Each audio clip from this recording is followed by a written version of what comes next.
Hey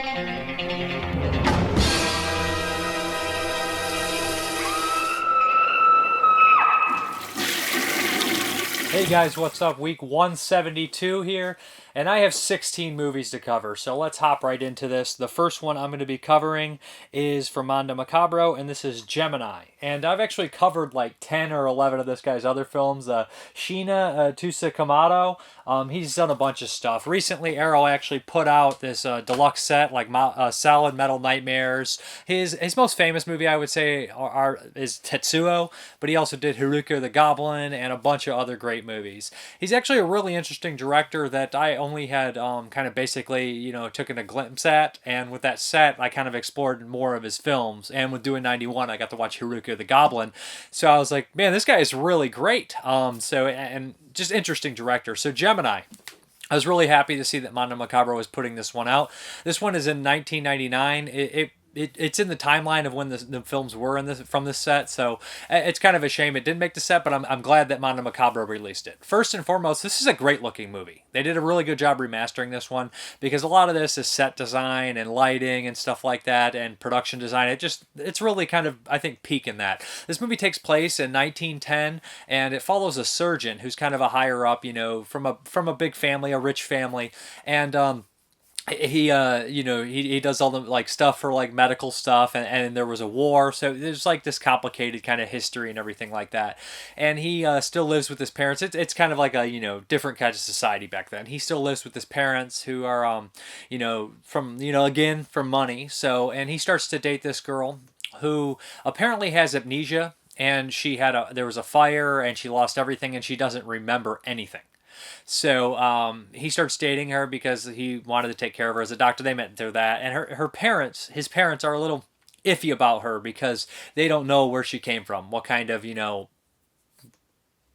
her blood is, where her social status would be. And that's important to them because, that's just the way it is back then. So, unfortunately. So anyways, strange things start to happen around the house, and both of the surgeon's parents die. And it appears that some sort of person dressed in rags, and it's interesting again because it's it looks like this traveling hobo coming into the house and almost causing these parents to die, again some kind of rich versus poor thing going on in this movie. So it starts to progress, and there's some reveals here and there, and the main character becomes incapacitated somehow, and it kind of turns into a strange doppelganger story. And I don't want to spoil too much. Gemini, obviously, it has a meaning to it. It's so going into depth with that, and it's funny that I'm talking about this one because there's another movie that is similar this week as well, which I don't want to even bring up because it will spoil it. But it's definitely about, I don't want to say dual personalities, but different people that you wouldn't expect, and the reveals and stuff. And it ends kind of really in an insane way. I enjoyed this one. I don't have as much to say about it as I should, to be honest. There's a lot of interesting points. Definitely a separation in classism, and it's also a great glimpse into, that time period in Japan. The acting's solid. The production design great. And there's really creepy dark moments and stuff through the house, how it's lit and stuff, and you can see shadows of things, and it's just a bizarre, weird movie. And it'd drive you crazy to have something or someone kind of in your place, like a doppelganger, like I said. But it's not necessarily a doppelganger. It's, like I said, it's very strange, and I don't want to get into depth on this one too much. There is some special features on here, but I mostly noticed that they seem to be archive features. There's a making of the movie, which was older. There's a Venice premiere featurette, a makeup demonstration behind the scenes, and so it's all kind of that. And I noticed it was it seemed archival stuff, the making of, so it was actually made at the time and stuff, which is pretty cool. But anyways, again, Shin'ya is not in this one. I was hoping he pops up in a lot of his movies as kind of a major presence in them, but one of his more interesting ones. Again, all his movies have these interesting points, and like I said, this is one that I wish I would have took elaborate notes because just watching it, there's lots of cool stuff to kind of soak in. So that's Gemini. それはもし傍観者があったのならさぞかし奇妙な白日夢を見るような光景だったに相違ありません。一人の男が同じ服装をした同じ体つきの顔まで全く同じ一人の男を絞め殺してしまったのですから。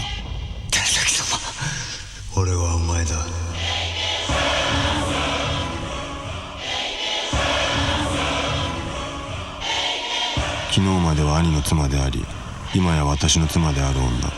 そして何という幸運でしょう。妻は私を少しも悟らなかったのです。妻に手を出したのか。怖いのよ。お前の親父とおふくろに何か思い出したんだね。殺されたんだよ。それ君は何なんだ。おめえはな、本当は俺の子なんかじゃねえんだよ。人殺しだ。人殺し、人殺し、人殺しやろ。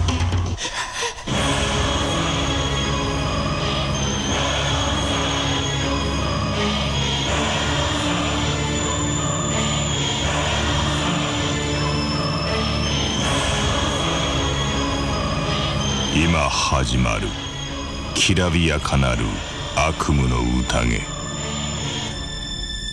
そうだよ。結局私を裏切ったんだよ、あんたのこと。ソーセージ。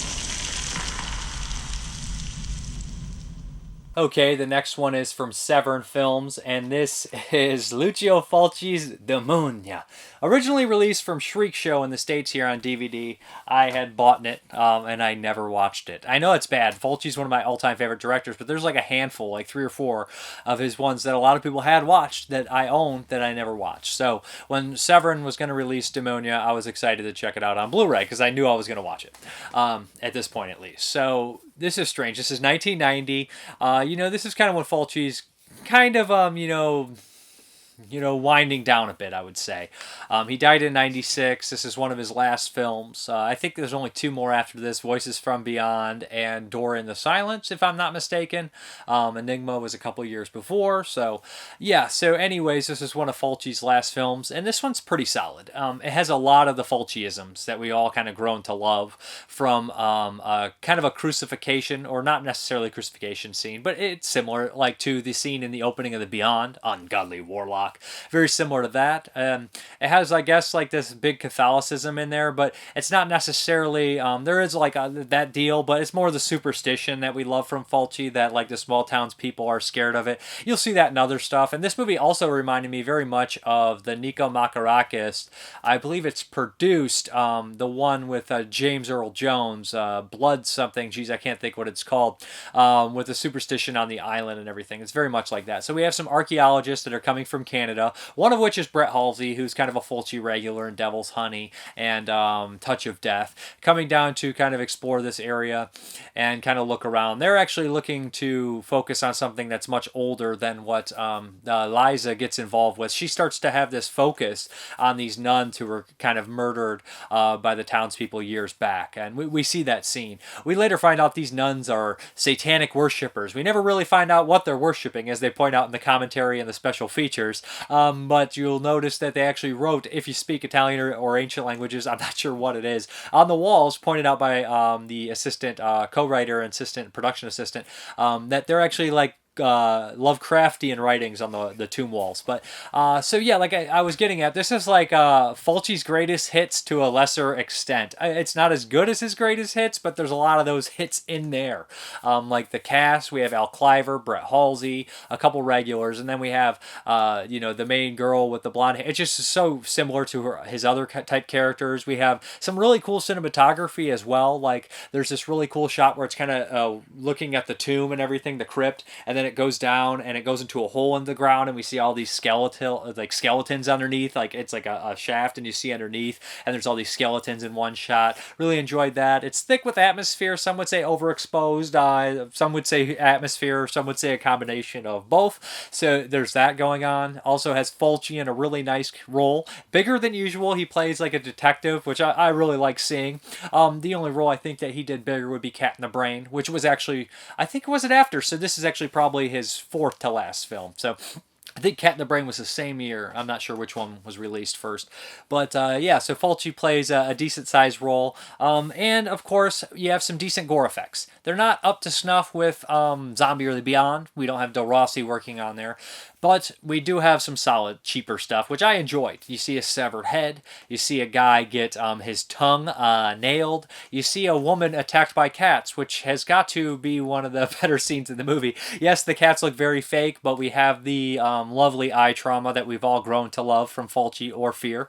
So it's got a lot of stuff going for it for Fulci fans. Like, I was rewatching, I was like, this is so Fulci, because sometimes you'll watch movies that are later on in the people's careers, like maybe Osterman Weekend by Sam Peckinpah, and you're like, this doesn't feel, it feels a little like Peckinpah, but not 100%. Well, this one still is 100% Fulci, even if it is a little lesser Fulci. I wouldn't say lesser Fulci, I would say like medium Fulci. It's not the best, but it's not Door in the Silence or anything like that. It's not that bad of a Fulci movie. So I like this one. I thought that Severin did a good job remastering it, and the sound is pretty good too. You can watch it in Italian or English. There's also a really cool commentary track by Stephen Thrower, who's one of the best in the business. He actually wrote a book on Fulci. He goes into depth about a lot of the things, and he's good about pointing out, similarities and other things and actors, but not just also being an Internet Movie Database kind of guy. He just doesn't do that. He has a lot more input in line with like Kat Ellinger, but different, of course.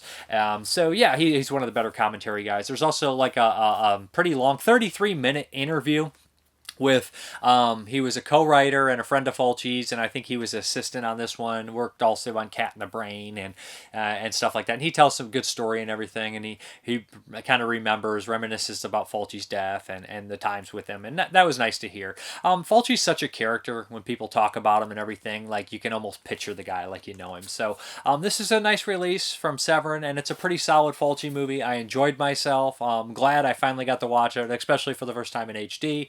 Nice location, nice crypts, nice gore. It doesn't always all come together at the end, but I like it quite a bit, actually. It's pretty good.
Which is old and sick.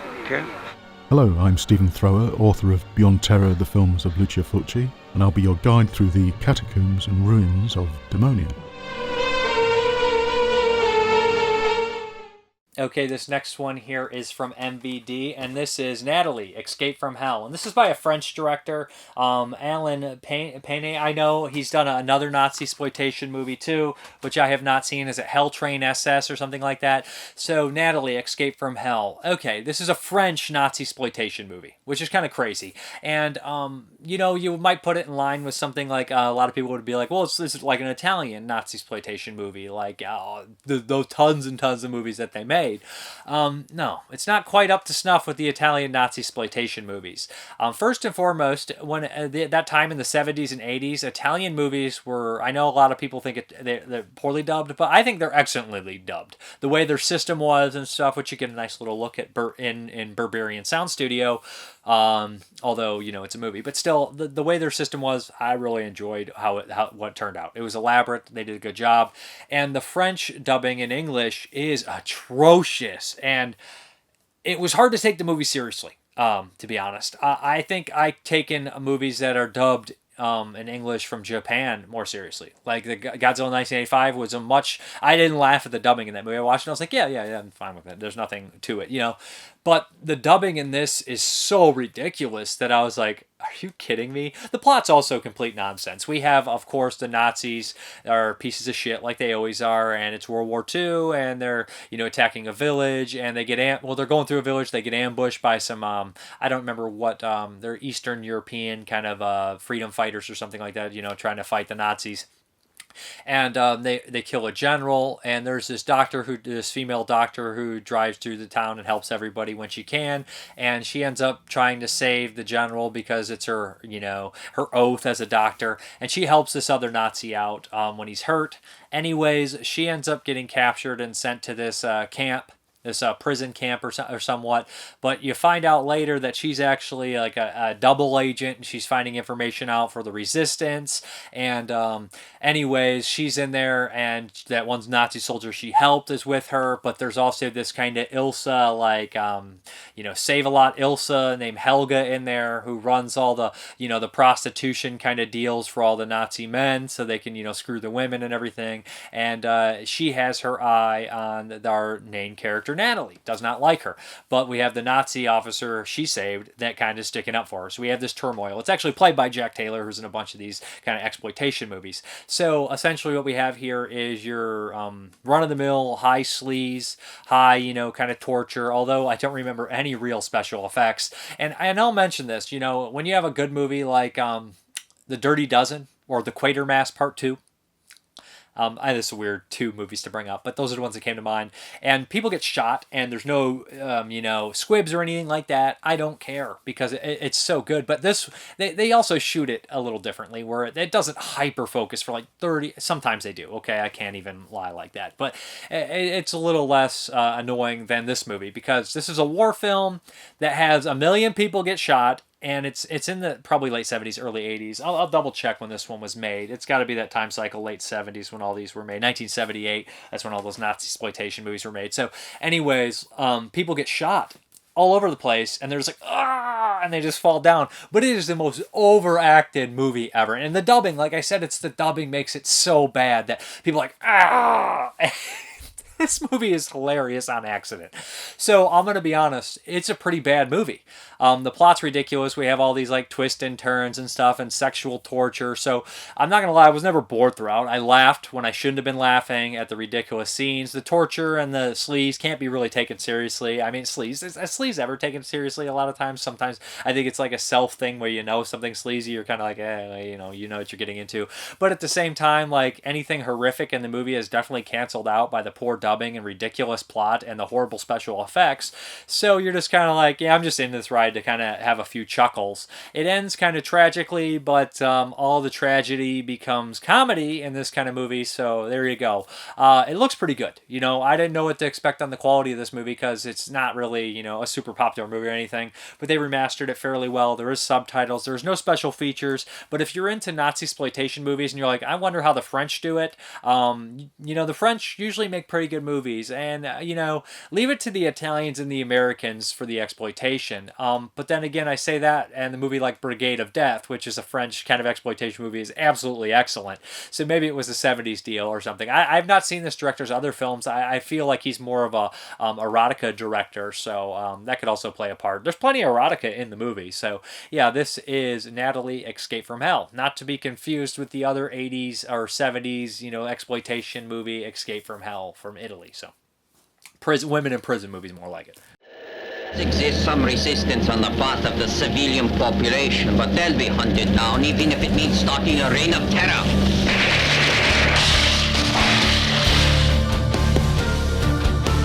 You seem nervous, Nathalie. I'll try to save his life, but I can promise nothing. All the inhabitants of this village will be deported to Germany. You've been chosen for this mission because you're a doctor. You must free Ingrid Wassering or kill her. We're 90% sure she's a prisoner at the fortress of Stilburg, on the Polish border. I assume provisionally the full command here at Stilburg.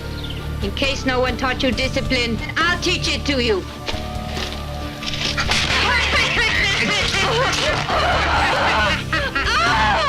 All the girls hate you, and one of these days there will be a mutiny. I'm afraid my problem is to be found there. No, I've done nothing, please. Let me go! Put her in the dungeon.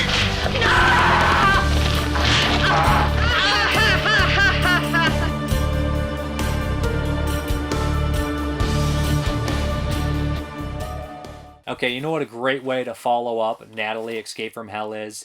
With a movie that, this is one of those movies where, like, you lose credibility, I think, but I don't really care about credibility. So, I love this movie. I grew up with it, but it's Meet Wally Sparks with Rodney Dangerfield. I actually got to see an HD version of it online. Streaming, so I didn't watch my old DVD, but I was just going through it. I was like, Meet Wally Sparks, why the hell not, man? I haven't watched this movie in years. So yeah, this is such a product of 1997, 1998 when it was made. I'm a sucker for Rodney Dangerfield. I like his shtick. I like his jokes. And he's basically one of these outrageous like talk show host, like a Jerry Springer or Geraldo Rivera or just all those people that used to bring people on the show and kind of just make it's a big circus act. Like, you remember those headlines on Jerry Springer that says, "My husband left me for the family dog," and then they have a whole show about it and it's all bullshit. Well, Rodney Dangerfield in this movie is Wally Sparks. He is the worst of the worst or the most exploitative of all of them. So he gets a lot of heat. His agent, or basically his manager, is always trying to save his job, as Debbie Mazar, who's in a bunch of movies, Goodfellas, a slew of stuff. So and Burt Reynolds is the head of the programming place where he works. And this is kind of when Burt Reynolds really wasn't really in like the the big like he wasn't the big movie star that he was from the 70s and even partially the 80s, and I don't think Boogie Nights had quite happened or quite hit yet. So Burt Reynolds in this movie is really fun, to be honest. Burt Reynolds is always good, and sometimes he was in stuff that you really wouldn't expect him to be in, like Meet Wally Sparks or Cop and a Half, but when he pops up you're like, I just enjoy watching him, to be honest. So, anyways, he's good in this. What happens is the plot's ridiculous. It's a comedy plot. So, and again, comedy is very, very subjective. It's very hard to be objective when it comes to comedy. So, again, I find this immature, on PC crap funny. Some of my favorite comedies, to laugh at and just enjoy are stuff like Dirty Work and Billy Madison. And I do like good comedies, I like Big Lebowski, but I'm also a huge sucker for Ernest and The Three Stooges and physical comedy. And I feel like physical comedy ages the best in a lot of ways, or highly intelligent comedy like Dr. Strangelove, which is just a genius film. But you see what I mean? Like physical comedy is probably physically it's hard, of course, but it's the easiest to do without aging, if that makes any sense. So, a guy getting hit in a football in the groin, the Simpsons joke, it's still funny. I'm sorry, it's funny. I'm an idiot, but it's funny to me. So, Meet Wally Sparks. He's a Georgia guy, and the Georgia governor cannot stand him. Can't stand him. But the Georgia governor's son loves Wally Sparks. So to piss off his dad, he invites Wally Sparks to this big, governor, shindig or something like that to announce he's running for senator or something like that. So there's a bunch of, highfalutin people in there, some aristocrats, all these kind of rich people. And here comes Wally Sparks in here in his fire jacket outfit, mingling and partying. Anyways, to make a long story short, he gets injured and he kind of has to hide up at the governor's place. He's in the process of being fired, but he starts to promise all these insane claims because he fakes an injury that he's going to get the governor on his show. People start blackmailing the governor and everything like that, and it's up to Wally Sparks to save the show and save the day. So that's the plot of the movie. A bunch of shenanigans ensue. There's a bunch of side characters that are absolutely ridiculous. They basically rehash Risky Business, which is complete nonsense. But Rodney Dangerfield's got tons of one-liners, There's lots of jokes that just are fat people falling on other people, and I'm just like, I'm such an idiot. Why am I laughing at this? I'm such an idiot. I can't help it. I literally can't. My favorite gag in the movie is when Rodney Dangerfield goes outside, and there's this Greek statue, and he accidentally hits his glass, and it knocks off, the penis of the statue, and he's like, oh no! And he, shoves it in his pocket, and he starts walking around the party, and from an angle, it looks like he has an immense erection, and he's just mingling, and everybody's like, what the and it plays into a dance scene and somebody being recorded they didn't know. But anyways, the movie puts me in tears. I will admit that the first act is a little bit better than the second act, and it's very much a product of its time, and something in a lot of movies that I would complain about that says, that whole, the TV kind of thing where they had the talk shows and stuff automatically dates the movie so bad. But anyways, it makes me laugh quite a bit. And he has this sidekick guy that's always there. Like, I guess he'd be like the Artie Lang of this movie. He's just there, and he's always like, yeah, Wally. And he's just this, like, perverted guy all the time, like a fat guy just dressed like a schlub. Love those kind of characters because I'm an idiot. It's kind of like Billy Madison's friends, Norm and the other guy and Billy Madison. I don't know. Meet Wally Sparks is very funny to me. I like the other stuff Rodney Dangerfield did, like Back to School too. So he's just a guy that he just makes me laugh because he never stops. And if he misses one joke here, the next one is just funny to me. But anyways, if you like Rodney Dangerfield, this is a must. And I gotta admit, not admit, that I already admitted enough in this review how dumb I am. But how many cameos are in here, from Jerry Springer to Rivera to freaking Tony Danza to Roseanne? There's so many people in this movie that just pop up for a second. And yeah, it's just a lot of fun to watch.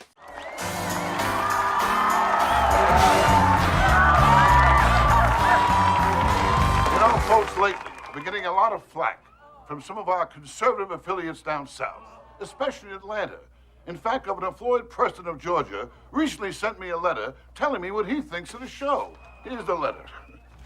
Governor Preston says, as a devoted family man, he feels that the Wally Sparks show defies conventional family morals. He says I'm not dignified and not suitable for public consumption. Well, Governor Preston, let me tell you this. I've been consumed by the public many times, and once in a while even engulfed by some.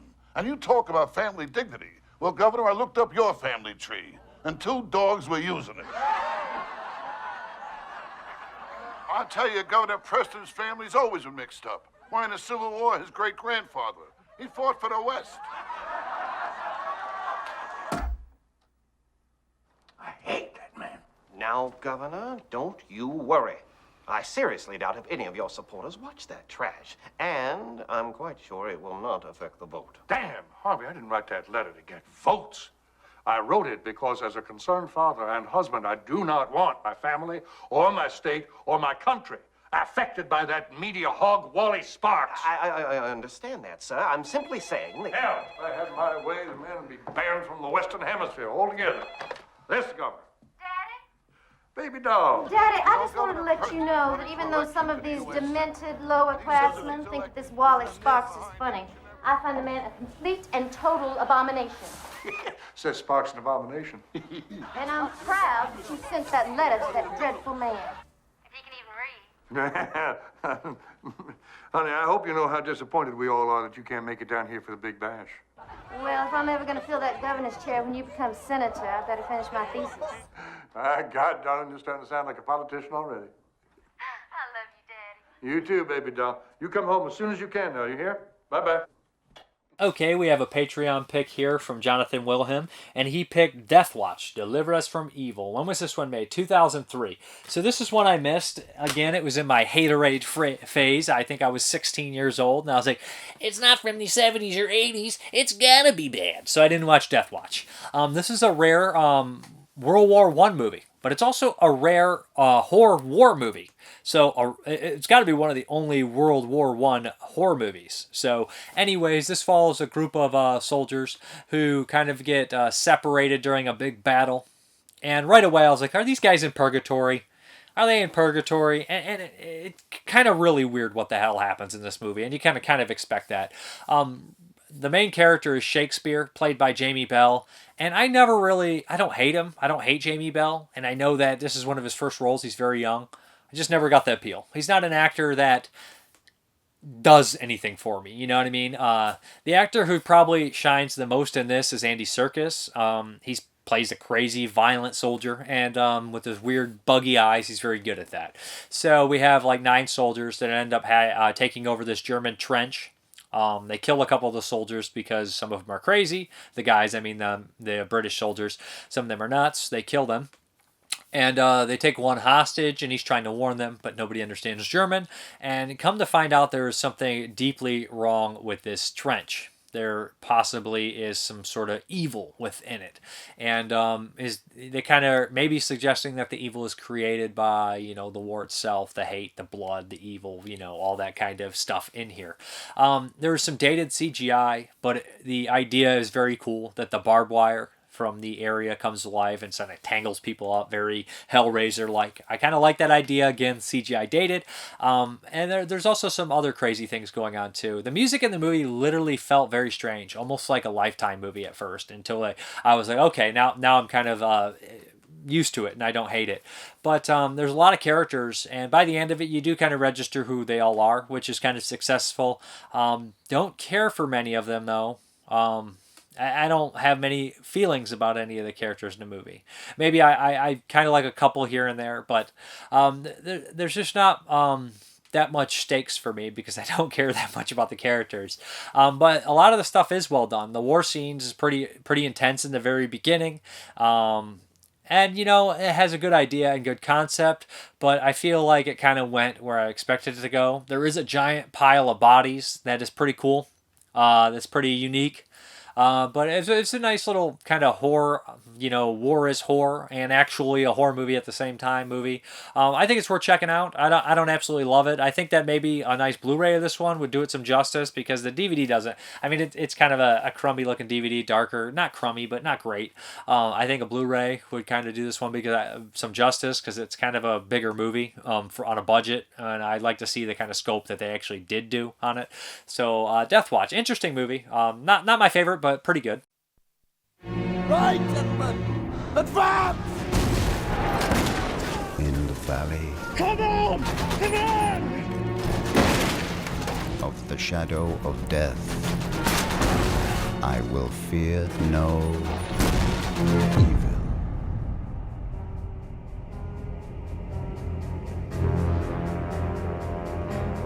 We have captured a forward German trench. We will hold this trench until we are reinforced. We must. That is our duty. It's like a maze, Sarge. There's no front line or nothing. There's something wrong with this place. What are you talking about? Why haven't they come back for the men? Why haven't they come back for the trench? Oi, who's that? Sergeant! Better come and see this! Stolitsky! It's death, and it's waiting for us. You want to kill me?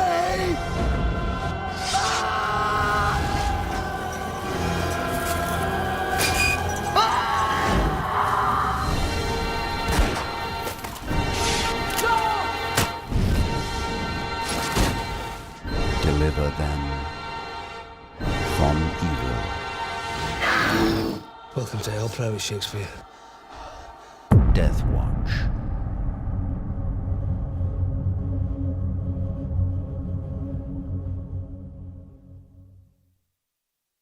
Okay, the next Patreon pick is from my boy Derek B, and he picked Zero Population Growth. And if you're interested in this movie, first and foremost, I want to let you know I think it is going out of print from Kino, and it is on sale right now in that kind of going out of print deal. So grab it because it's worth checking out. So it stars Oliver Reed. And I can't think of the actress in the movie. I'm going to cheat. Geraldine Chaplin, who is a name that I feel like she looks very familiar, but I'm not 100% on exactly who she was, because I watch a lot of beat movies. So, okay, Oliver Reed is one of my favorite actors, so I was excited to check this one out. Don Gordon's also in this, and I've been seeing Don Gordon, I feel like, quite a bit lately. He popped up in The Borrower, and he's in the last movie, so I was like, oh shit, is that Don Gordon? Like, I was like, now I know Don Gordon by name. You ever have that where you, like, start to register a character actor, like, you've seen a bunch of times, and then, like, you actually, like, kind of sink into where you know his name? Like, that happens a lot, like, with character actors, a lot of them I know, and then there's some that is just, oh, it's that guy. And eventually you learn who that guy is, and this is the movie I think where I definitively learned who Don Gordon was. Okay, so Zero Population Growth. This is a post-apocalyptic movie. Well, I would say so. It's a totalitarian society movie, is better put. So it's been outlawed to have children. You're no longer allowed to have children, and the punishment is death. The world is covered in a thick, hazy fog like it's a latter-day Lucio Fulci movie, but this fog obviously causes breathing problems. It's just a smoggy, disgusting world. There's no children. It seems that all kind of decent life and vegetation has died out. It feels like people basically stay inside, and when they have to go out, they put on their mask, and there's a long waiting line to go to the historical museum where you get to see, basically taxidermied animals and things like that. And it's very funny. Oliver Reed and his wife, along with Don Gordon and his wife, I don't even know, like this, it doesn't feel like marriage here. It feels like a THX kind of world, maybe where people are just paired up, to be honest, in some sort of, aspect. So they basically are for the people. They live in this 70s kind of apartment where people come and watch them, and they act like 70s swingers. So, like, it's such a weird concept. But that's basically what they do. There's this weird kind of turmoil within Oliver Reed and his girlfriend, where Don Gordon and them and his wife kind of always want to switch and everything and share everything.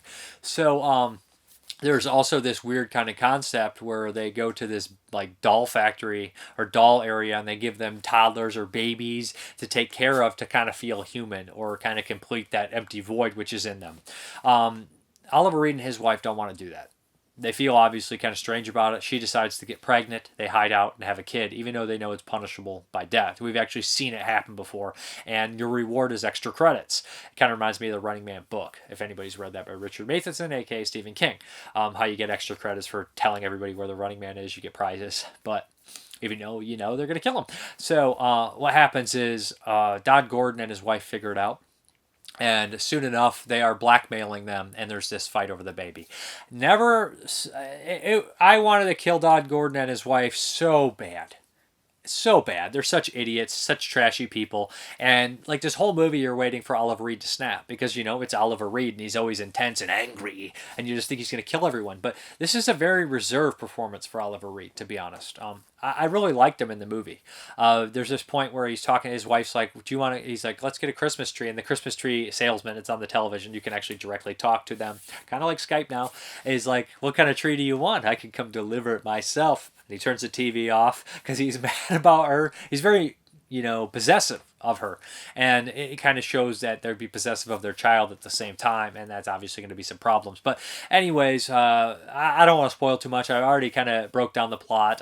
The acting's pretty solid. It's pretty good. I like the idea. It's not as eventful as one would maybe think, but there is some cool heavy ideas in it, and the atmosphere is cool.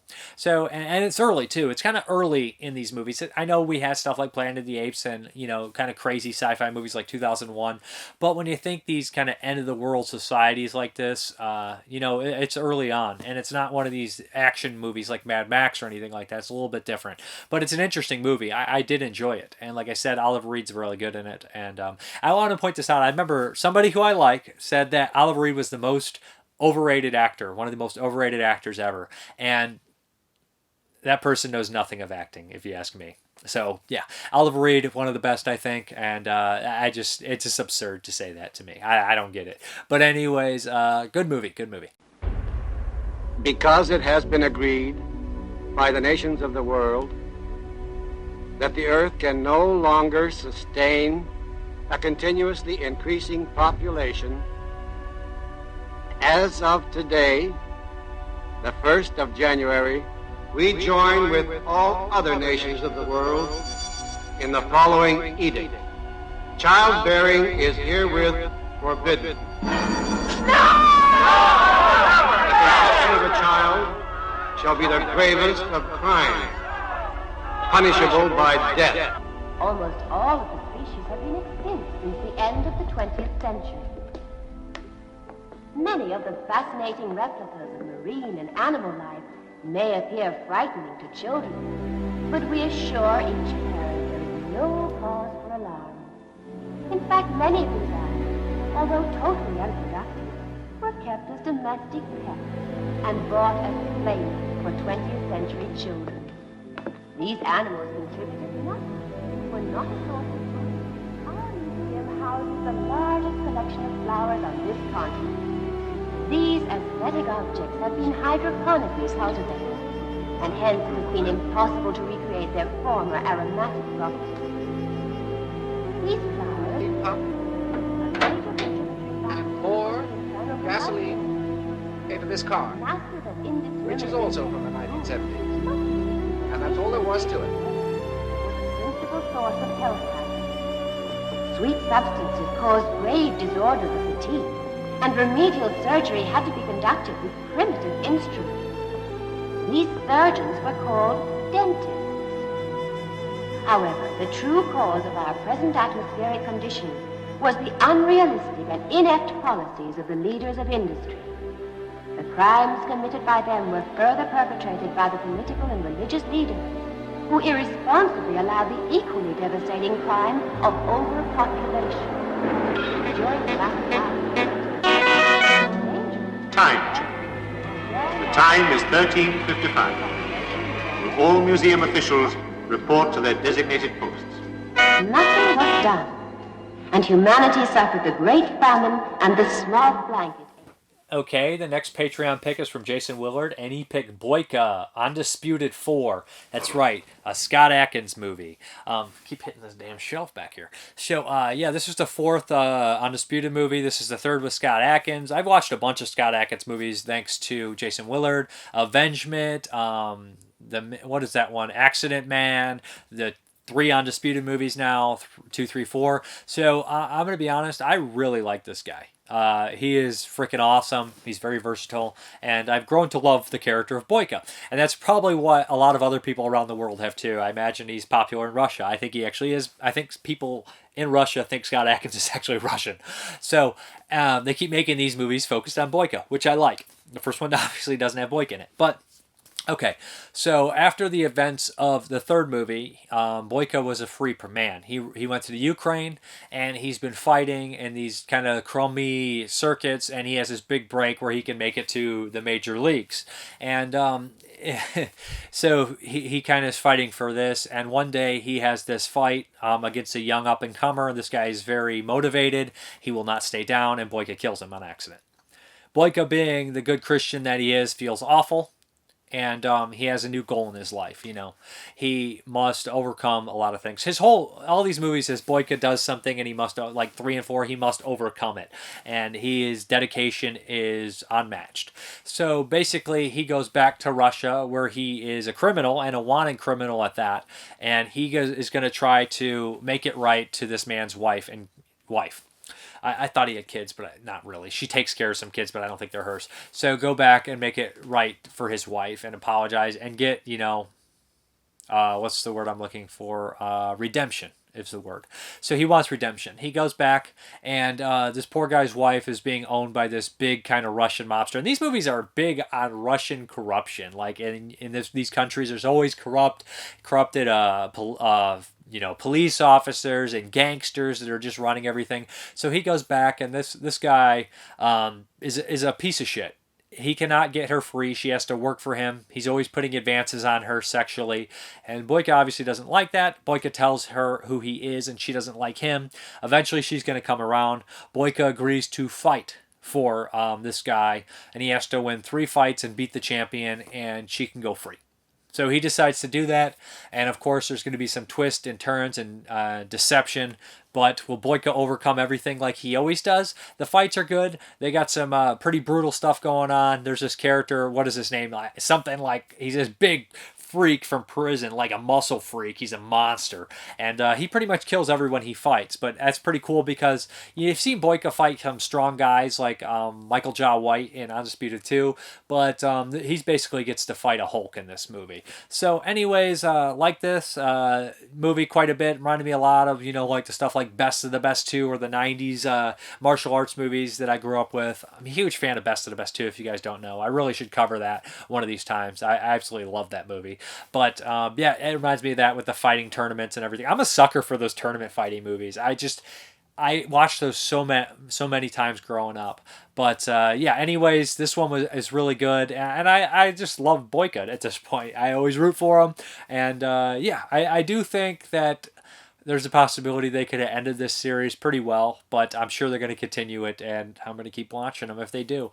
But anyway, Scott Adkins is jacked, and whoops a lot of ass, does his own stunts and everything like that. And if you haven't seen any of his movies, check out Avengement. I think that one's really unique and cool and just really violent, and I like it quite a bit. Ladies and gentlemen, we have a spectacular show for you tonight. This is your one shot. You win. You're in the big leagues. I don't lose. Let's hear it for Yuri Boyka!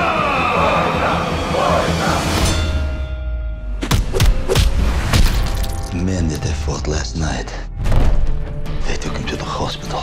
How is he doing? He's dead. What about his family? Did he have a wife? Children? You owe me a lot of money. I've come a very long way to talk to you. You try to talk to her one more time, I'll fucking kill you. But if it's salvation you seek, violence is not the answer. You want to fight, and Alma is going to be the prize. You think I'm for sale? A freedom, that is the price. He's an animal, a cold-blooded killer that murdered your husband. So you came all this way to save me? I come here to save myself. I want to be entertained! Bring me your fucking champion.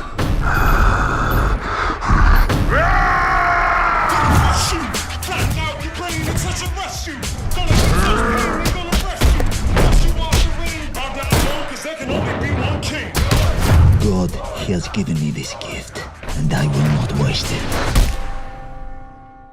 Okay, guys, let's do that run through 1991, and this one I'll be fairly brief with because I've already reviewed it once, and I probably said everything I have to say about it, so if I'm rehashing myself, sorry.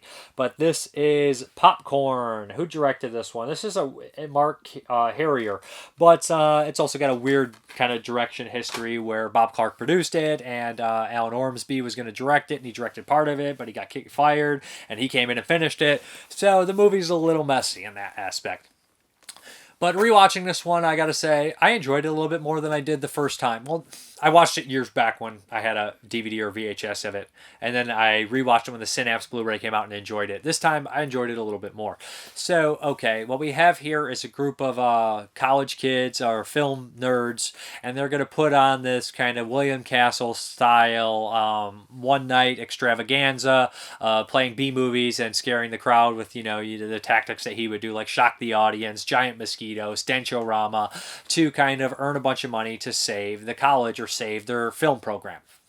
I think that's what's kind of going on here. The people in the film program include Jill Sholin, who's the main character, who has some weird kind of family history, some problems with their kind of haunted dreams that may relate to a past incident that happened in a theater.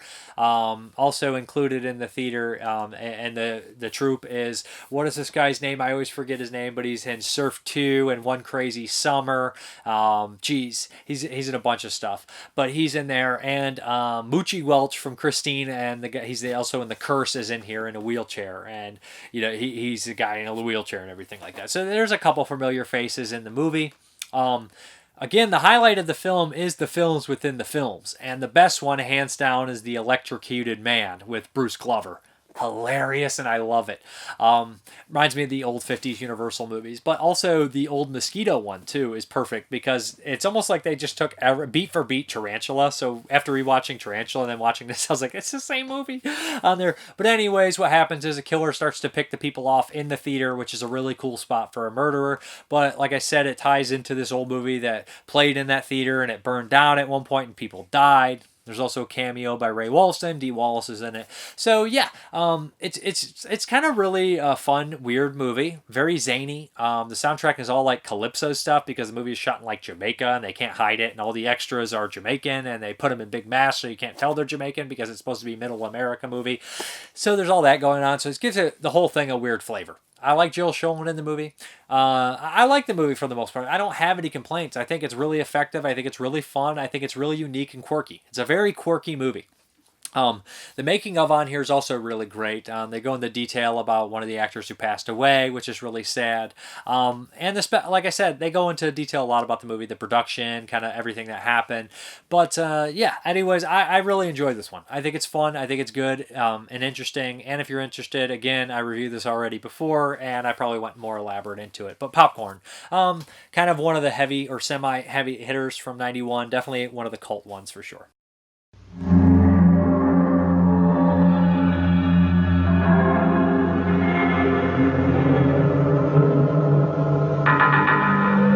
Before the horror of Halloween, before the fear of Friday the 13th, before the evil of A Nightmare on Elm Street, before them all, there was... Now, 15 years later, he's back. Oh, yes. There's something happening here that I've been looking for all of my life. There's smoke. Someone takes her hand. She's running. The same man comes towards her. I'm in a dream. I remember the whole thing. Stop!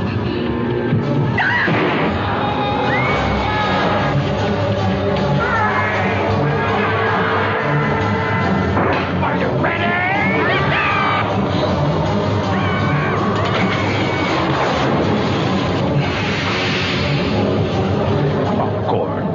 Buy a bag. Go home in a box.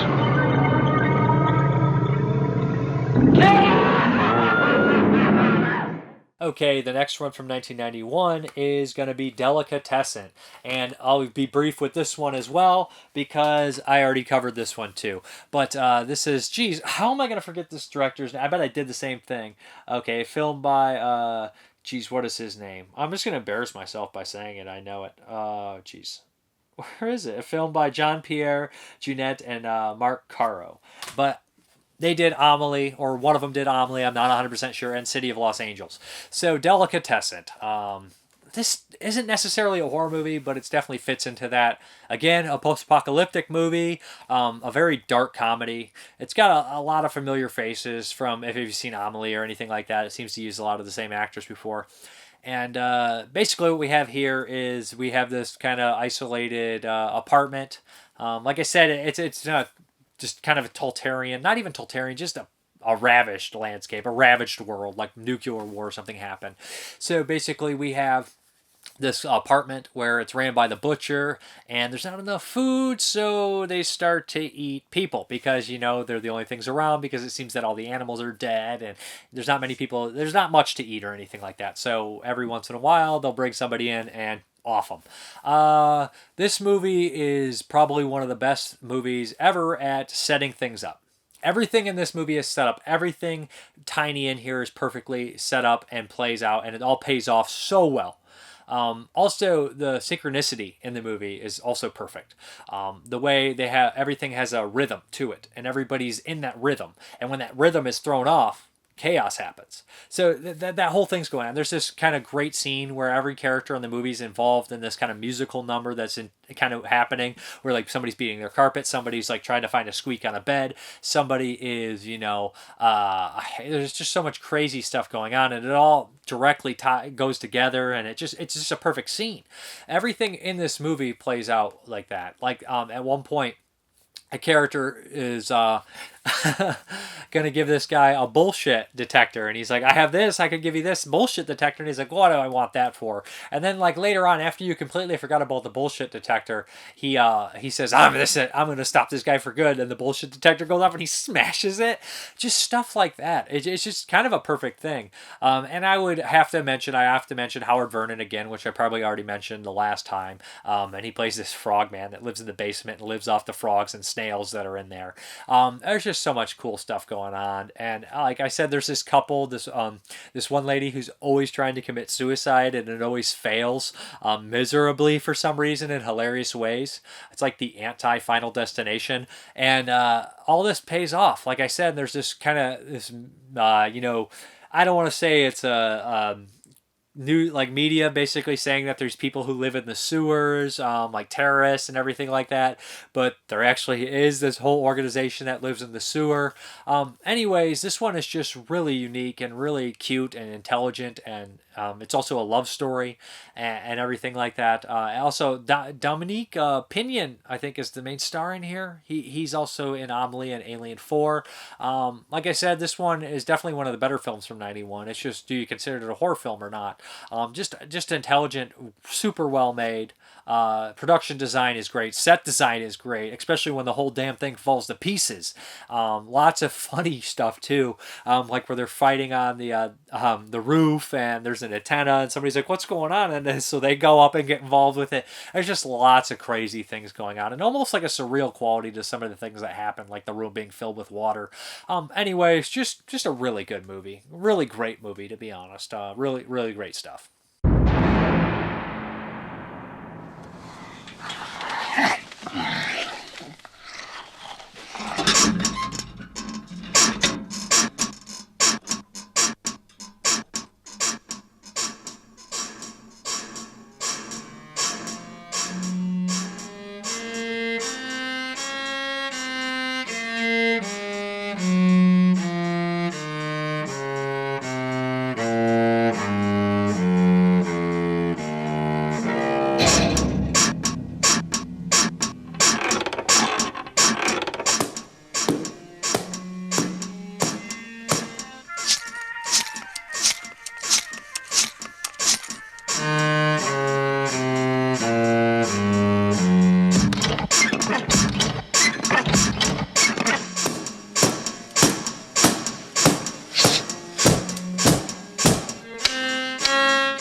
Okay, another one from 1991. Again, debatable if it's horror movie. I know I would put Silence of the Lambs in the horror movie category, but I have a harder time doing it with this one. And this is 1991's Cape Fear, starring Robert De Niro, Nick Nolte, Jessica Lange, Julianne Lewis, Joe Don Baker, Robert Mitchum, Martin Balsam, Gregory Peck, Ileana Douglas. There's a lot of people in this freaking movie, okay? I said Robert De Niro, right? I just didn't know one of the biggest stars in the film. But, yeah. I've never saw the original. I really need to watch it. I have it. I bought it twice on X. 3 times I bought the movie. So, okay. This is a great film. It's Martin Scorsese, produced by Spielberg. I'm probably going to be briefer than I should with this one. But, yeah. Nick Nolte is this defense attorney. And years ago, he kind of screwed over Robert De Niro. And Robert De Niro comes back into his life 13 years later after serving a hefty prison term. And he's a different man now. For 13 years, he studied the law. He studied, philosophy, religion, all these things. His body is covered in these crazy tattoos, religious tattoos, all sorts of things. And he has one thing on his mind: revenge, or justice, as he would say, because he is a very strange character. Such a weird character for De Niro. And they say he's a method actor. I can only imagine what the hell he was doing to be this character. And when you think De Niro, you think, Casino or Goodfellas, or even more along the lines of, like a cop, like Copland, or like Ronin. I honestly, this is his most bizarre performance I think I can think of De Niro. He is such a strange character, and he's one of the most memorable characters he's ever played. But he starts to focus his attention, of course, on Nick Nolte, and he starts to stalk the family, do all sorts of, strange things, and Nick Nolte starts to lose his kind of grip, too, on everything. And De Niro even at points makes him look bad. The movie almost gets super over the top at the end and ridiculous, but it's still also vastly entertaining. They have these crazy matte paintings, which are not really matte paintings because it's like a combination of matte paintings and is it CGI green screen? So like they showed how they do it in the special features where like, because the whole movie's constantly covered in storm. They want this to be like a storm area. It's like a southern state and everything. Again, it's crazy to think because Meet Wally Sparks was covered in the Confederate flag, but it's Georgia. That's like their state flag, from my understanding. So a little different. But this one, again, there's a Southern parade and people are just waving the American flag and the Confederate flag. And it's just like times changed so much just from that 29-year period. Like when you watched that in 91, you didn't. And the people waving that flag around, I doubt they were thinking anything like that. But it's such a different time. But anyways, like the matte paintings they do are really interesting because like they're always in the background, and that's what a matte painting is, dumbass. But they're always covered in storm, and at points like you'll see De Niro closer to the camera in the foreground, and you could tell something's going on. But I think that they're kind of effective and give it a cool quality, especially at the end on the houseboat. I think that looks really good. And I like the stormy quality about the movie. From my understanding, there's a difference between the original and this one in the fact that they decided to have some turmoil within the family. Juliette Lewis is the daughter, and Jessica Lange and Nick Nolte had some problems, with him cheating. So definitely De Niro can kind of exploit that and get into their heads more so in that way. But there's so many memorable lines in this movie. When he says, how much compensation to be raped by 4 white guys, and it just tells him that like, is there a difference between that and being raped by 4 black guys? Like, what's the because he offers to pay him off, and he's like, and he does the math right on the top of his head, and he's like, 14 years, that's 365 days, let's just do the math right now, and he does this whole thing, and he's like, that's less than $10 a day, that's less than minimum wage, counselor. And it's just like this whole speech, and he doesn't do his typical De Niro. He doesn't really sound like De Niro, but he's always saying these weird, insane things like, oh, he's just such a crazy character, just batshit, man. Like, I feel like if Anthony Hopkins and Buffalo and Ted Levine, Silence of the Lambs didn't come out this year, I think that people would have been talking about this performance a little bit more at the time. I know they still do nowadays. It's a very popular performance and a very crazy performance, but very, very quotable too. But Joe Don Baker's also really great in this one. He's kind of this ex-cop, or maybe this somebody that he hires to kind of protect his family, and really like him, and I like his interaction with De Niro too. He's like, you piece of white trash, and he gets in his face. It's just like, I don't think I've ever got to see those two act together. I've seen this movie before, but just thinking about that as I get older, it's like I like to see a lot of these actors that are kind of different big personalities interact, because you don't get to see it all the time. Like, not every actor has crossed paths, but sometimes when you hear certain actors have crossed paths and you're like, they did? Oh, I gotta see that. I just gotta see them interact. Also love Mitchum's cameo in here too. And he's like, are you telling me to use my family for bait? Nick Nolte says, he's like, as a law officer, I would not tell you that. It's like, yes. Also, like I said, I think he's got the best voice once I think about that. Mitchum or Houston, one of those guys, is just the best voice. Anyways, it's a great movie. I don't know if I put it in the horror realm, but it's just, it's Scorsese. It's prime Scorsese, and it's prime De Niro. Nick Nolte's very good, and I love Juliette Lewis. I've always loved her. Jessica Lange's just really good in it too. Lange. I can't say her name right now, but Juliette Lewis has always been somebody that I've always loved. Honestly, like Natural Born Killers and From Dusk Till Dawn. So I grew up watching those movies, so I just always thought she was kind of underrated. Like, I wanted her to be in a lot more than she was. So, Cape Fear, it's a freaking classic. The Blu-ray has features on there, and I thought that was pretty cool. They have interviews with a lot of the other people involved with the movie, which I liked. And Scorsese on their archival stuff. So, yeah, I enjoyed seeing that for sure.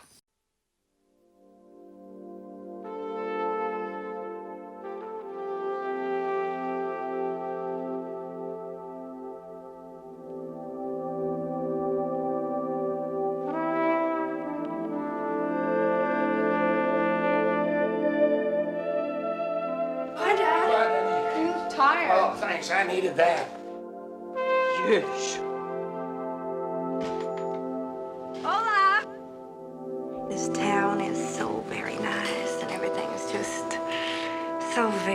very nice.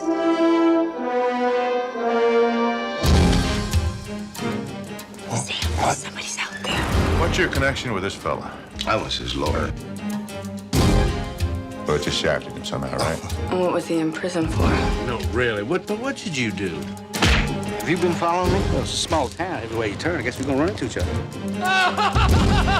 Dad, you should have just punched him out. Yeah, you know how to fight dirty. You do that for a living. This guy, he threatened you? He's clever, so that the law can't touch him. Come out, wherever you are. You have a daughter around 16? 16? What? Every good man's got to wrestle with the devil. I want you the hell off my property! You, sir, will be hearing from the Ethics Committee. We got this freaking psychopath in our faces? I mean, who knows what's true and what isn't? I'm just losing my mind here. I called the vet, and then he died. Lee, I told you not to let him out. I didn't let him out! I didn't let him out! It would be unethical of me to advise the citizen to take the law into his own hands. You thought about me last night, didn't you? Evening, ladies. Hello? I think we're alone now. Where are you from? I'm from the Black Forest. Maybe I'm a big bad wolf. Do you mind if I put my arm around you?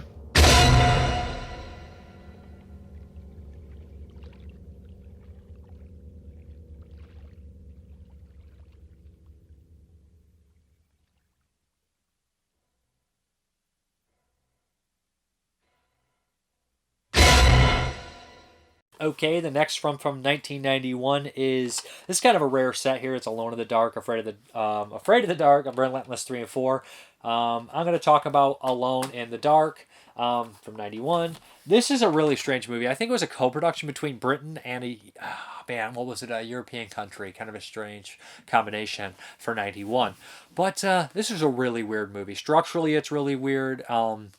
Okay, so we have this child, this young kid, and he's wearing the, he's kind of a strange kid. Like, obviously, he's not all there. So he soon catches on that there's this murderer going around, kind of focusing on, like, I'm having trouble recalling it because it's definitely a direct combination of mixing reality and fantasy, and halfway through this movie it turns into a different movie. It's literally following this whole plot and you're like, oh, this is coming to an end, isn't it?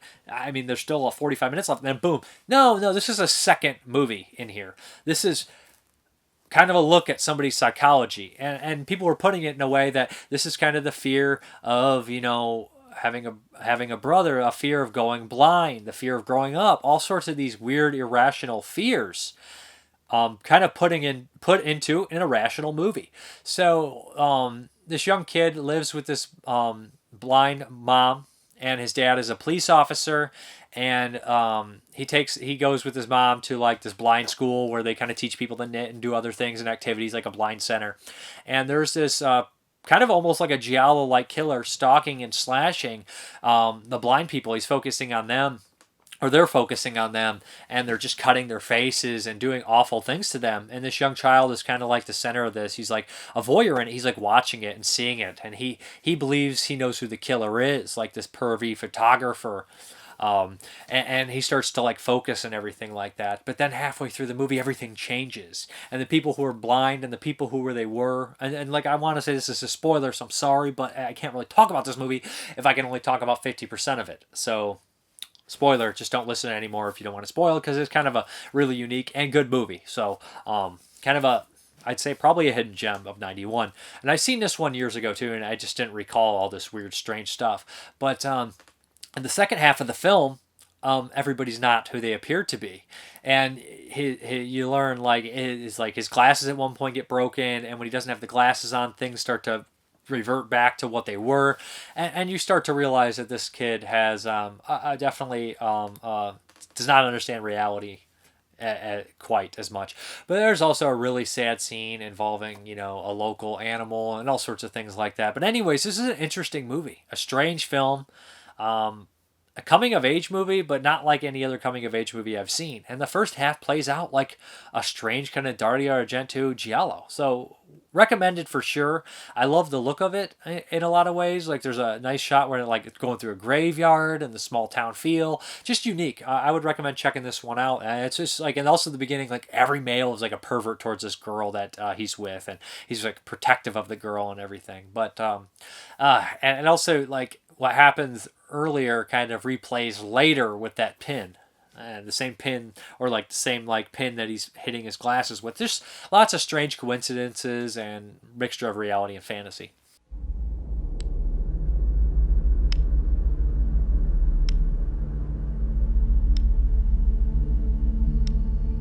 In the realm of shadows. He's going blind, Dad. He's losing his sight.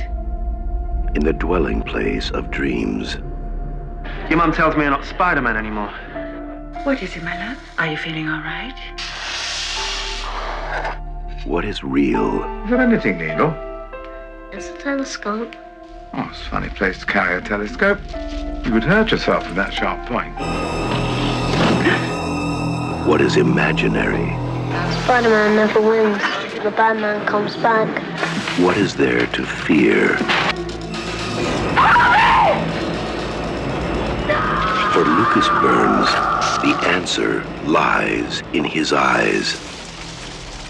From director Mark Peplow, Academy Award-winning screenwriter of The Last Emperor, comes a frightening and fascinating tale of dreams and delusions. But the bad man's different in each story, isn't he?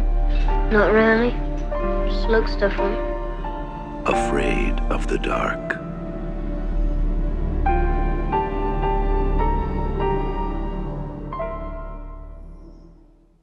Okay, this next one here is another rewatch from years ago, and this is The Howling 6, The Freaks. And I think I originally saw this one on the Sci-Fi Channel, where it belongs. Okay, so 1991, and I'm thinking about the Howling series, and it's like, I've seen the first 3 in part 6. And I'm like, I think I'm good on that. Okay, so essentially what we have here is this mysterious British man moves into this small town, and they're like, we don't want you here. They give him the rap, but he ends up being a pretty good guy, really handy. We obviously know he's a werewolf because that's how these things work. Then comes in this traveling circus led by Bruce Payne because they couldn't afford Julian Sands, is what I'm thinking. So Bruce Payne ends up, he's running this carnival, and he is this weird guy who likes to collect freaks, almost like treat them differently, almost like a Magneto type where he's like, you're special and different, but then manipulates them to work for him. Among the freaks include Deep Roy, who was in Freaked, and also Antonio Vargas, who is the geek, bites heads off chickens, and a slew of others, one being a lizard man and some other freaks as well. So pretty soon he realizes that this man is a werewolf. The werewolf man also has a relationship with the guy he's working for, his daughter. This guy is very religious at the same time, but Bruce Payne has got some tricks up his sleeve too. He's a vampire, so that's right. So we have an evil vampire who wants the werewolf, some turmoil. He starts to pick off people in the town, blaming it on the werewolf. The werewolf is actually good-natured, though. And, of course, there's going to be a big fight between the werewolf and vampire, and a bunch of casualties in the middle from the vampire picking off people in the town. This is... It's not very good. It's kind of boring. There's lots of stupid people do stupid things in here. I can't even register a lot of the dumb things that they do, but it sure feels like it. Like, I just, the townsfolk are dumb. Like, I just don't have much to say about it. I like Antonio Vargas in it, and I don't even know what happens to him at the end. He's just in the wall, like, I'm like, what happened there? I don't know what happened there. I do kind of like the idea. Like, the concept is really fun.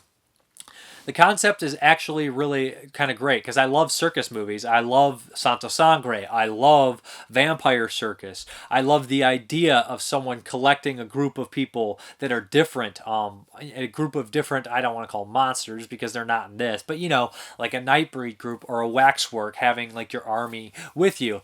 But it just doesn't really play out that well. Also, the lead character is very boring for me. It's just like, why is this guy British? I know this is based off one of the first 3 of the Howling books, it said, but it's just like, I don't know. It's just, I know they want him to be an outsider, but he's just so bland and boring to me. And a lot of this is just, him in a cage, and the sheriff not acting appropriately at all. He's like, why are you in this cage? It's just like, you're just going to let him stay in the cage. You're not going to arrest him and put him in the cage downtown where you think he possibly killed somebody. And you're not going to really, deeply interrogate these people who have locked him in a cage. Just lots of stupid shit like that. The sheriff in the movie's in a bunch of movies. He's in Extreme Prejudice. He's the one I recognize the most. But I can't really give this a recommend. Some of the special effects are decent. They're not bad. I like the look of the vampire. He's like a super blue vampire, just kind of creepy, kind of big fangs and monster-like, which I like. I dug how he looked. And like I said, I like the kind of group of, goons he has, but it just falls a little flat for me. It's just kind of boring and lackluster, and they could have done a lot more with it. And I'm sure the budget holds it back a little bit. Also, takes a little too long to get started for me. That's the Howling 6, The Freaks. Howling 6, The Freaks. The world will look at you with awe. As long as you're with me, they'll never again call you freak. Step right up for the most bizarre carnival ever staged. Welcome. Allow me to be your guide. But here is the most astonishing. Your guest has a little secret. The most deadly. Stand back, he's dangerous. The most terrifying exhibit of all. I'm the new entertainment. Is this God's will to put a man on display like some sort of animal? We are not talking about a man. You tore her limb from limb. You can't deny your true nature. You get this thing taken care of. Find out whoever or whatever is to blame. Kill it, arrest it. I don't care which. You see the devil, you shoot him. Satan's work shall not go unpunished. The series renters are howling for returns with its most spectacular addition ever. Howling 6, The Freaks. Okay, another one from 1991 was a rewatch. You know what? I'm going to pull it off the shelf to show you guys. Probably the VHS I paid most for in my life. This is The Beasties. That's right, The Beasties. There we go. That's the old Cinema Home Video VHS of The Beasties. It runs at 90 minutes, which I actually think it's more like 83 minutes. And we have the director's cut, which is what I watched, because this is the second time watching it. It says it runs at 107 minutes, but I think it's more like an hour and 43 minutes. Maybe I'm wrong. Maybe it's 87, and that one's... maybe that's 87. This one's like an hour and 7, actually. So, The Beasties, 1991. This director didn't direct any other films. So the director's cut is 20 minutes longer, and I guess it's like opening in 20 minutes, and that follows more so character development, which is not very good. Basically, it shows you more about the nerd character. This movie is so nonsense. It tries to add in so many things, it becomes ridiculous. When people want to watch a movie called The Beasties, and it says they're horny little devils on the front, they're thinking, oh, I get to watch like this cheesy, sleazy Ghoulies ripoff or something, which is a Gremlins ripoff. Anyway, so they're into like a Ghoulies, cheesy, sleazy ripoff. They're probably looking for something like Ghoulies 3, Ghoulies Go to College, which is probably what I was looking for. So The Beasties. This is an hour and 47-minute version of the film, or 43, I'm not quite sure. But the Beasties are on screen for like 8 minutes, maybe 10 minutes max. What we get is, I don't even know how to put this, but we get nerdy guy, fraternity nonsense, guy almost dating a 14-year-old girl. Some weird pedophilic vibes going on right there. We have time travel. We have a biker gang cult. We have this weird Osiris-like character who is somehow knows things are going to happen as well. We have all this nonsensical stuff in here. All these like jocks fighting bikers and shit like that. When you're like, why can't we just have the Beasties? Like, the Beasties are fun, they're cute, they're gooey. They're not cute, they're ugly as fuck. But they're gooey and they kill people, and it's just like, that's what I want. Like, I know people are like, wow, this is more sophisticated. When you're making a $10 movie with little creatures, people don't want sophisticated. Okay? They want the little creatures, and they don't deliver on the little creatures. And normally, if it was a really good movie besides that, I wouldn't care. I'd be like, it's false advertising. But who cares, You can't blame a movie's advertising all the time on the movie. But this is just snooze fest. There's tons of dialogue, tons of exposition, where there's like 10-minute exposition scenes where it's like, where you realize that there's one of the creatures who is actually the main character. I'm spoiling it. I don't care. I'm sorry. Yeah, he's actually the main character, and he's from the future, and he's coming back to warn him, and he touches him, and he telepathically, he's like, he is actually me from the future, and he actually, I accidentally unreleased a rare virus, and basically I mutated myself trying to cure the virus. It's like, why is this 10 minutes of this bullshit? And then it leaves, it's an hour and 47 minutes, and it still feels incomplete. It's still not a complete movie. The biker gang, or the punks, are absolutely ridiculous. They're just annoying, and they're killed off though. There's some nudity in here if that's kind of something what you're interested in, and there's like a real mean, tough girl in here that I like as the best character in the film that kind of shoots some people and beats up on some of the punks at times, and I believe she survives. I actually like her the best. But like I said, there's that weird relationship thing too with the college kid who's like 22 and like 20, and the 14-year-old girl, which is like, and also the fact that there's so many of these characters that are like, running down the street and being like, we got a new ride. I feel like 10 times it happens where cars break down, and I know that's the magnetic pole or whatever the hell from the ship that screws up the engines, but at the same time there's people stopping, getting picked up, and then stopping and getting picked up, and stopping in the car, and then running out of the car, and it's just like, this movie should be called Car Trouble. Like, it's a snooze fest. It's not very good. Not that many creatures. I wish I would have watched the 87-minute version. I think that I would have liked it a little bit more. I did remember watching this years back and not hating it. But maybe that 20 extra minutes of exposition did not help the director's cut. So maybe I should go back and watch the 80-minute version or something, and maybe I'll enjoy it a little bit more, but I really don't have time for that, and there's a couple more 91 movies I'd rather get to than watching the Beasties, which I probably shouldn't have wasted a spot on, but it's a little creature movie, and I had to watch the little creature movie. That's just what I do. So the Beasties, not recommended. The Blu-ray, the DVD, sorry, Blu-ray. It's probably a movie edited on tape, maybe even SOV. The DVD had a couple weird crackles and stuff, and digital noise popping up here and there, but I guess it's probably never going to look better than that. So.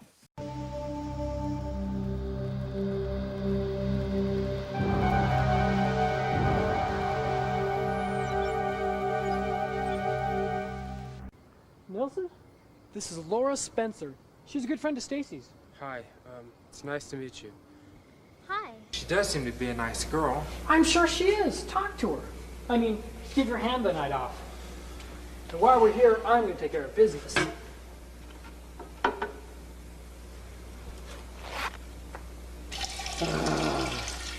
Just call me Niagara Falls. Hey, asshole. Shit, it's Hammerhead. What was that? You mean there's creatures out there? Out of control? And horribly dangerous. They're armed with effective bioorganic weapons. Laura, these creatures were created purely for reason of destruction. He seems not to be able to communicate verbally. If you'll notice, his body is embedded into the pod. Somehow this whole pod is all part of him.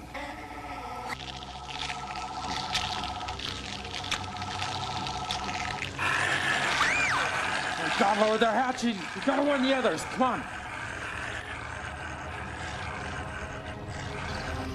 Your history!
Okay, the next one from 91 is Shake.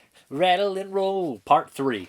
This is Indonesian or Philippine? I think it's a Filipino movie. And I'd never seen any of the Shake, Rattle, and Roll movies, and I was like, man, am I going to be lost? Am I going to know what's going on? And I guess they're a series of anthology movies. There's like 10 of them probably now, maybe even more.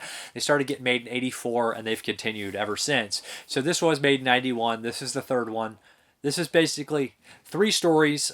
Each one's about 40 to 45 minutes long, so the runtime is about 2 hours. Okay, the first story follows this woman who's just recently had a kid, and she has a nanny that kind of has this major freak out. She's saying, and when they go to try to find their kid and the nanny, she tells them that somebody's trying to take the kid. She's losing her mind. They obviously fired the nanny. They go to hire a new one, but something else has gone wrong. The nanny realizes when they go in that there's this huge gust of wind, and she says, something's after your child. She already has a nanny. I'm sorry. Get help. Get out of here. And warns her. It turns out that there's some sort of weird ancient, I don't know if it's like a Baba Yaga or a ghost or whatever the hell it is. I don't know what you would call it. That's after this child. So it's really creepy, and it's portrayed by this like old lady. So like the wind will just pick up and things will go crazy, and she'll be trying to save the kid, and just generally creepy as hell. Very effective story, to be honest. I like this one. I don't want to spoil it too much, but it ends in a kind of a crazy, sad way.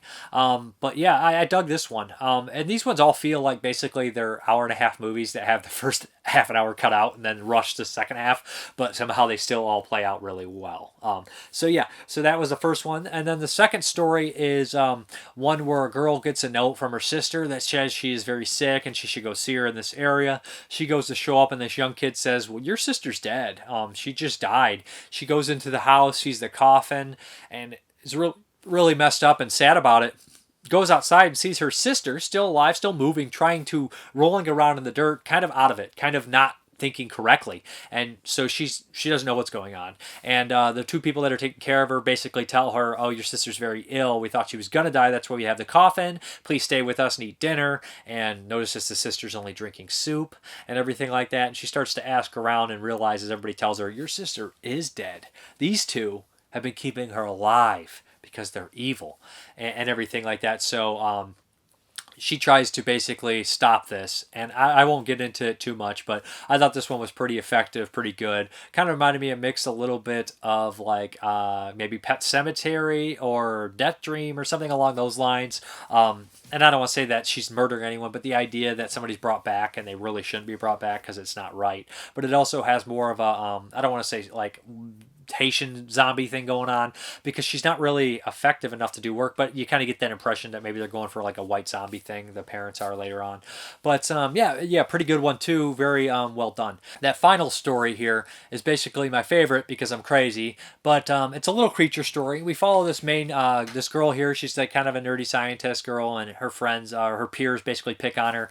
And on a field trip, her friend grabs a bunch of these eggs to kind of study and destroys one, and she is killed in the water shortly after. So she's obviously distraught, goes home, and she lives in, I don't know if it's like a college campus or what the hell it is, or like a group home for women or girls. I don't know what's going on, but essentially what happens here is maybe it's a sorority of sorts.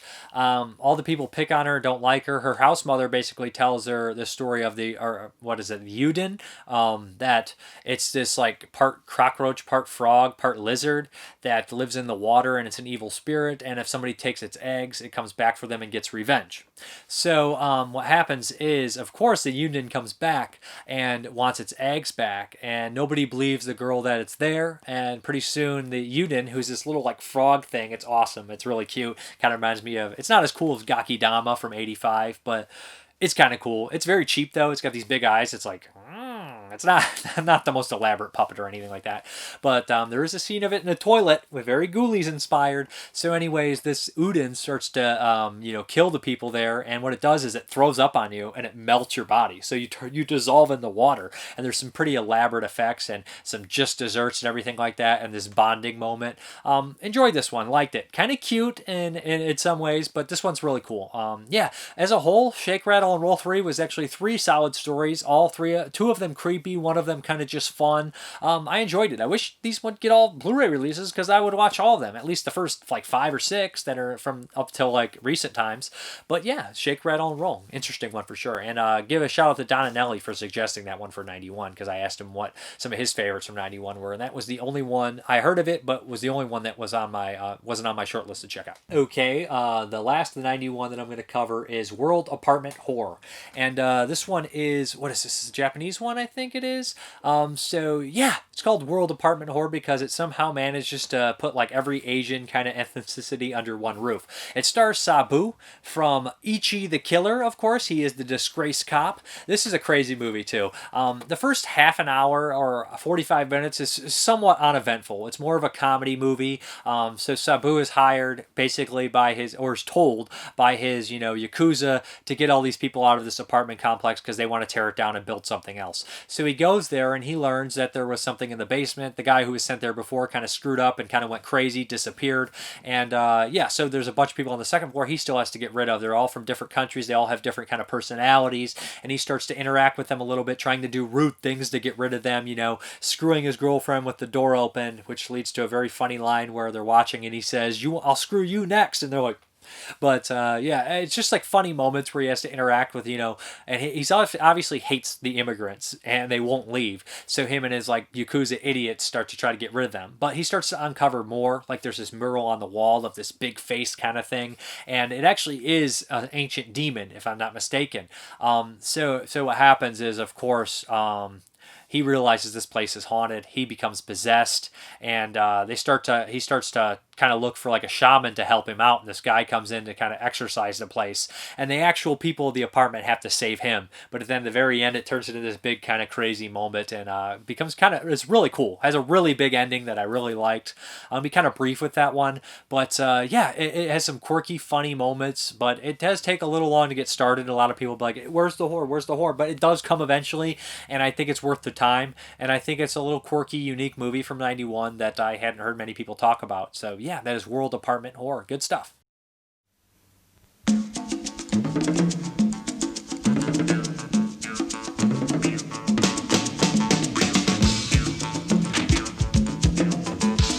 何人住んでんだよここは。バチスタン人のマハムドさん、バングラディッシュ人のカラさん、中国人のワンさん、ファンさん、ウーさん、リーさんと私、それにホセさん。東京ブギウギリズムウキウキ心ズキズキ。何しに来た？兄貴から連絡がないから。これが普通のジャパニーズなら立ち退き料の200-300万も積むとこだが、あいつら言葉も通じなきゃ不法就労だの期限切れの観光ビザだの叩けば埃の出る身の上だ。ほらおい！ここにはなビルが建つんだよ。アパートぶっ壊してビルがビルディングすんだ。ラジオ私たちここへ来てしまったら他行くとこないよ。みんな同じアジア人です。日本人はアジア人じゃない。このアパートってさ、化け物が出るんだってね。なんか出た？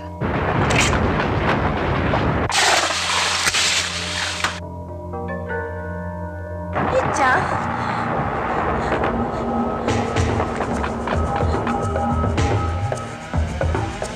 あ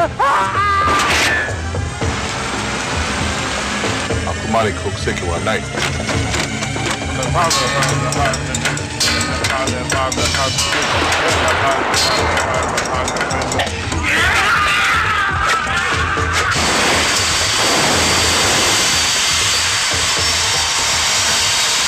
みんなの気持ちを一つにしてこの人そこのです。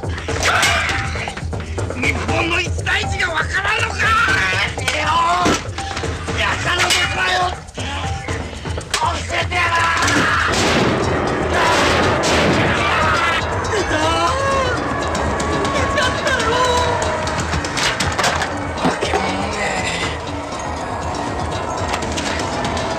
成敗してくれ。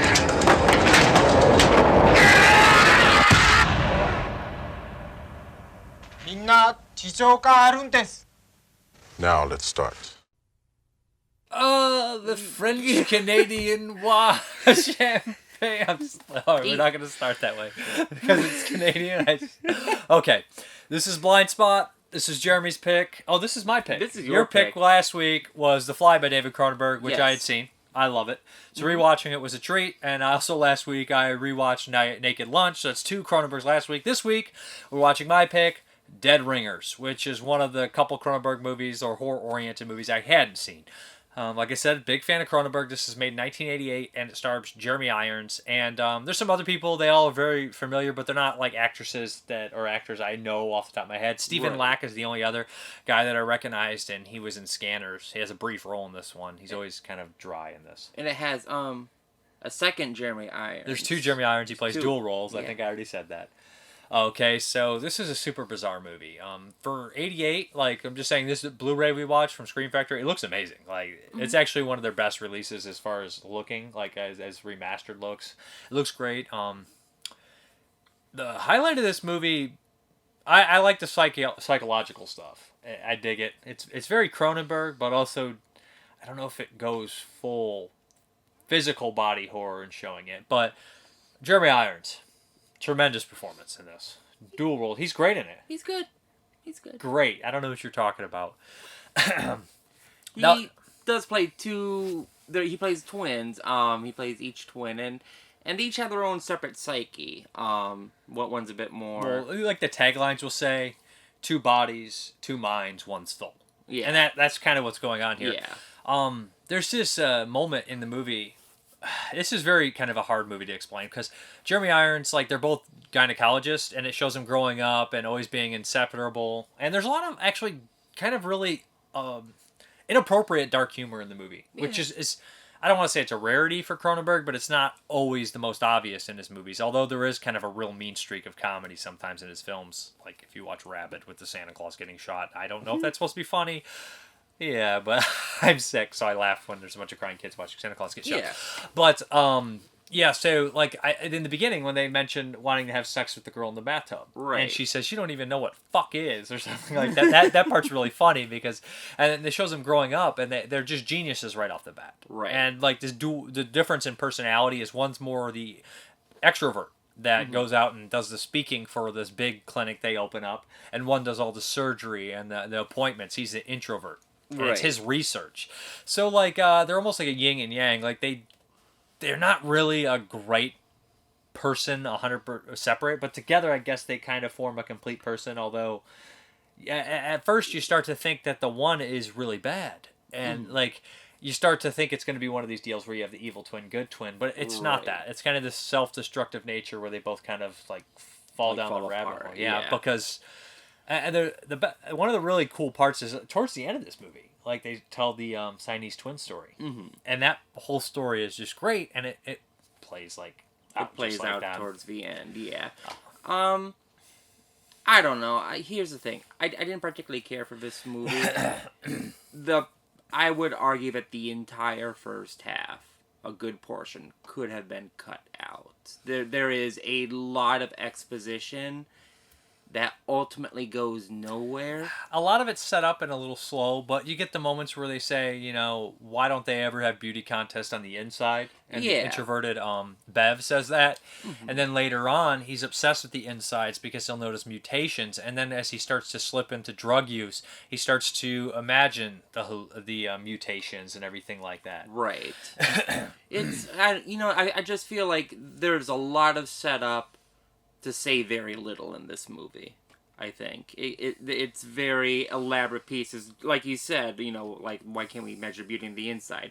We didn't need the 20 minutes to get your character to say that. He probably could have just saying this right now. I know that you're not happy with the movie, and I've seen lots of movies that first initial viewing I wasn't happy with. Yeah, but right after this movie was done, we just finished it 5 minutes ago. Yeah, I was thinking about it. And that is a movie it's stuck, embedded in my head. Like, I'm actually thinking about it a lot. And I'm, like, thinking about all the psychological stuff with the characters and how they're such attached. Like, the fear of being alone. Right. How they're lonely. And it's just so strange to me. Like, how different they were, but yet how they drug each other down. And like they switch with the twins. At first, you're like, you're on Beverly's side 100%. Right. And you don't really care for Ellie. But then as it goes on, I know that a lot of people consider these characters very dislikable, but I didn't hate Beverly until I started seeing him lose his grip on reality. And I never ever hated him, I guess. I just kind of was disgusted or confused by his actions, but I understood them to a certain extent.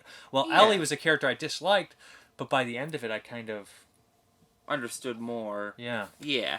I would never say that I necessarily disliked any of the characters. I got annoyed by them. You know, because they are very great characters. You know, they're both of them are morally ambiguous. One descends into like a drug-induced state of madness. The other one is kind of like going through his own separation anxiety because his brother's going nuts. In the beginning, they have all these images with the credits of like them, like the Siamese twin pictures. And conjoined twins is the proper term, but I'm saying Siamese because the movie uses that term. Right. It's 88, so. But it uses those like the images, and then later on, like there's this weird sexual stuff that they almost feel like the one brother wants to be connected, Ellie, and he has the one girl that he's trying to seduce his brother into having a relationship with at the same time because they share everything.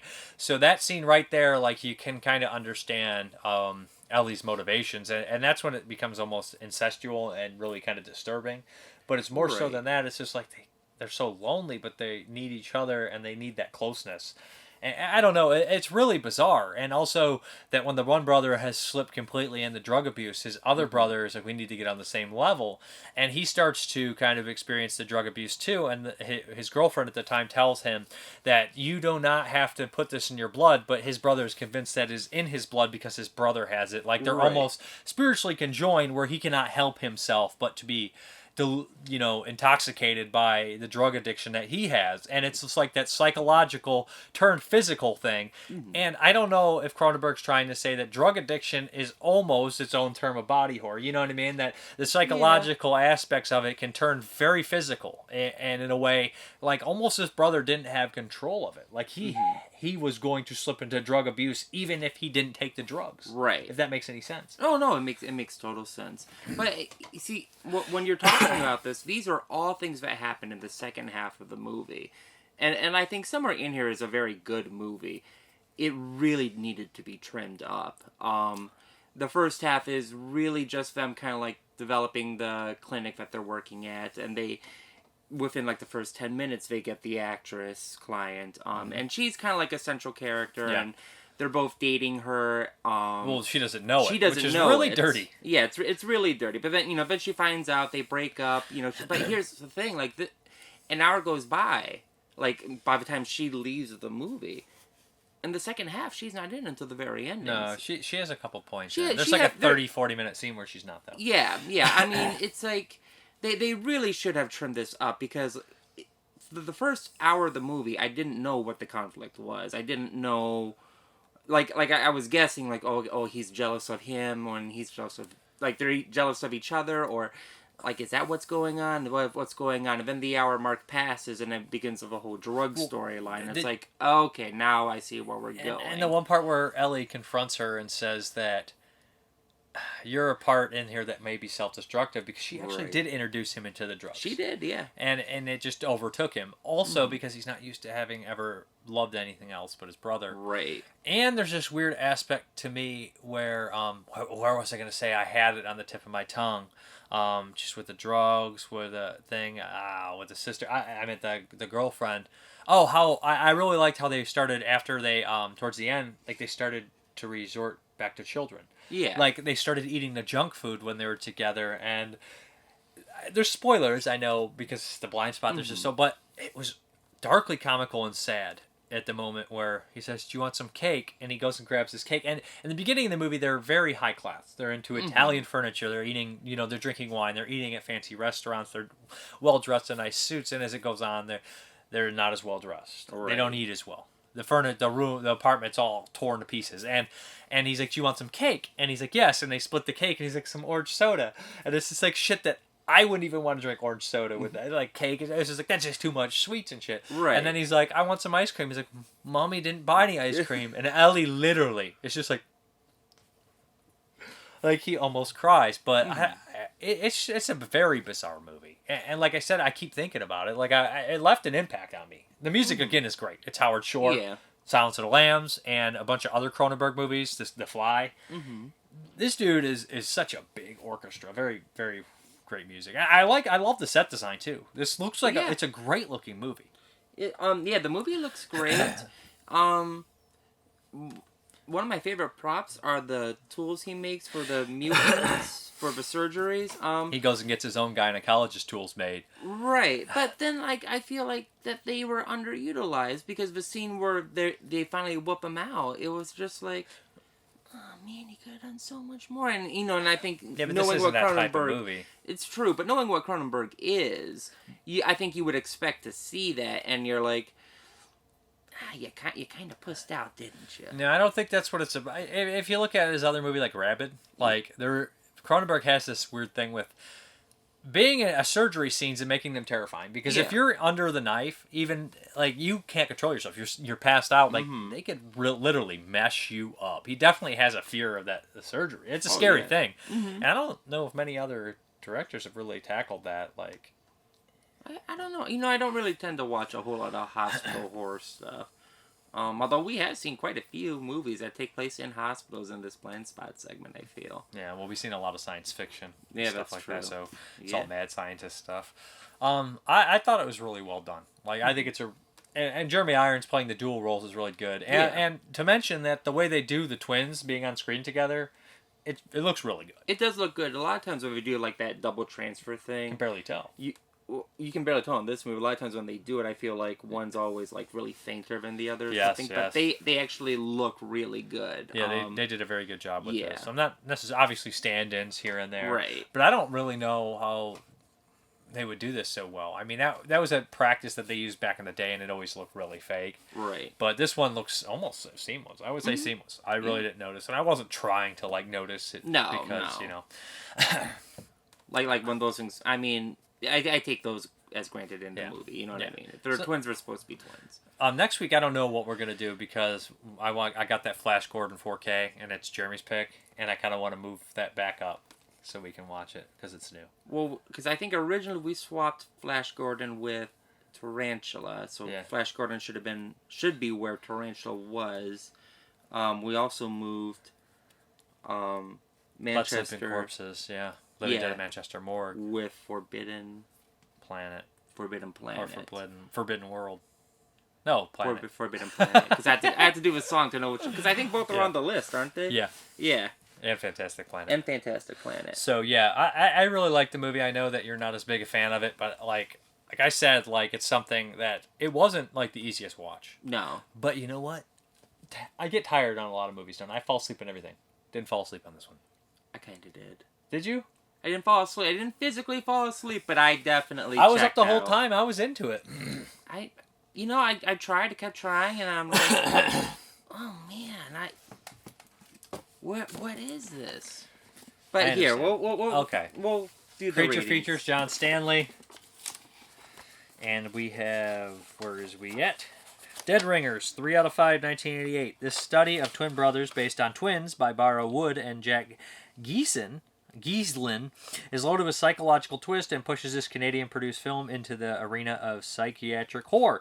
It is so morbidly presented by writer-director David Cronenberg that one is prevented from sympathizing with the characters. It is disturbing to watch two brilliant gynecologists who have spent their lives together building careers and are now so locked together in spirit they are destroying themselves. Again, Cronenberg turns to the theme of our bodies being invaded by foreigners. The twin doctors are always inserting gynecological tools into their patients and designing their own instruments, judged radical by the medical industry. Jeremy Irons is brilliant in the dual roles, but even he cannot generate enough sympathy to cancel out the unsettling feelings. The same is true of Genevieve Bujoud, I don't know how to say her name, who turns on the doctors when they discover she has freakish uterus.